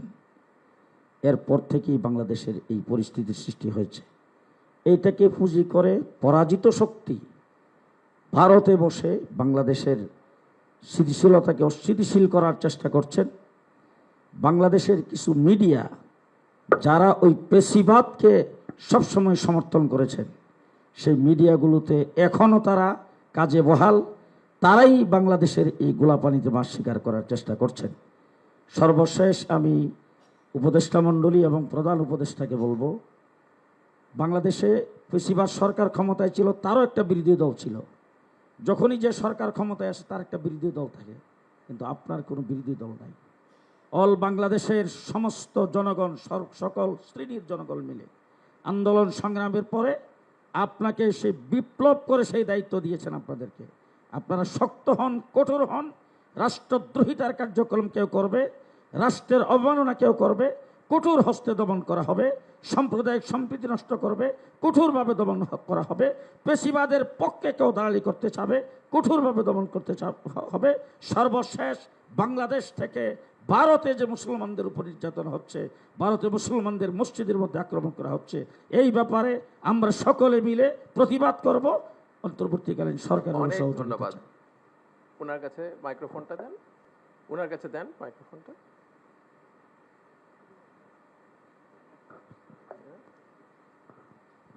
আজ অত্যন্ত গুরুত্বপূর্ণ একটা বৈঠক। আমাদের বাংলাদেশের সম্মানিত প্রধান উপদেষ্টা, যাকে নিয়ে আমরা গর্ব করি, যিনি শান্তি পুরস্কার প্রাপ্ত, চট্টগ্রামের কৃতি সন্তান, বাংলাদেশের এই মাটির মানুষ, সোনার আহ্বানে আজকে আমরা এখানে যারা এসেছি সবাই অভিজ্ঞ, বিভিন্ন প্রতিষ্ঠান, শিক্ষা প্রতিষ্ঠান, ধর্মীয় প্রতিষ্ঠান, সামাজিক কর্মকাণ্ডের মধ্যে নিজেকে নিয়োজিত রেখেছেন। এবং এখানে যারা এসেছেন প্রত্যেকটা মানুষ অত্যন্ত গুরুত্বপূর্ণ। আমি প্রধান উপদেষ্টাকে আন্তরিকভাবে মৈত্রীচিত্তে আশীর্বাদ জানাচ্ছি, উনি দীর্ঘজীবী হোক। ওনার সুন্দর চিন্তাধারা, ভবিষ্যৎ পরিকল্পনা যেন সবাইকে নিয়ে বাস্তবে রূপায়িত করতে পারে, সেই শক্তি, সাহস, বুদ্ধি, মেধা ওনার মধ্যে জাগ্রত থাকুক। এখানে যারা এসেছেন প্রত্যেকের কথা এত ভালো লেগেছে, বলার অপেক্ষা রাখে না। এই কথাগুলো যদি আমি আপনি মানবীয় জীবনে যদি প্রতিফলন ঘটাতে পারি, এই দেশ হবে সোনার বাংলা, এই দেশের মানুষ হবে সত্যবাদিতা, এই দেশের মানুষ হবে ন্যায় পরায়ণ আদর্শের ভূমিকা রেখে এই দেশকে চিরসুন্দর জাগ্রত রাখবে, পৃথিবীর মধ্যে প্রকাশ করবে, পরিচয় লাভ করবে বাংলাদেশ একটা ভালো মানুষের আবির্ভাব। অনেক ধন্যবাদ। যাহা ঘটে তাহা রটে। সব কিছু সত্য বলবো না, আবার সব কিছু মিথ্যা বলবো না। আমি সবাইকে আহ্বান জানাবো, আমরা যারা ধর্মগুরু আছি বৌদ্ধরা, আমাদের কাছে যারা আসেন আমরা তাদেরকে বলি, বড়দেরকে শ্রদ্ধা করো, সম্মান করো, নীতি আদর্শ নিয়ে চলো, ছোটদের প্রতি স্নেহ ভালোবাসা প্রদর্শন করো। মাকে মা হিসাবে, মাসি হিসেবে, দাদু হিসেবে জানো, দেখবে তুমি একদিন বড় হবে, তুমিও সম্মান, শ্রদ্ধা, স্নেহ ভালোবাসা পাবে। এই নয় আমি বড় আপনি ছোট, কাকে ছোট করে দেখার কোনো অবকাশ নেই।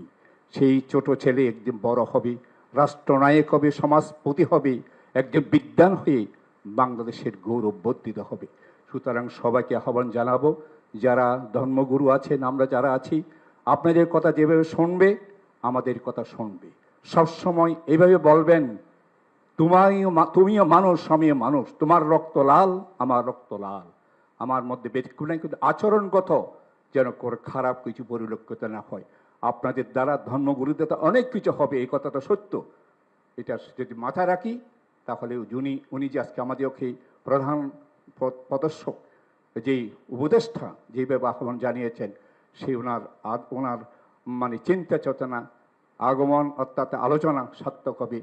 আমার নাম হচ্ছে ধর্মমিত্র মহাতেরো, বিহারাধ্যক্ষ, সচিব, chief about international Buddhist monastery, Merul Badda, Dhaka. ধন্যবাদ। ধন্যবাদ, অসংখ্য ধন্যবাদ। এখন আন্দরকিল্লা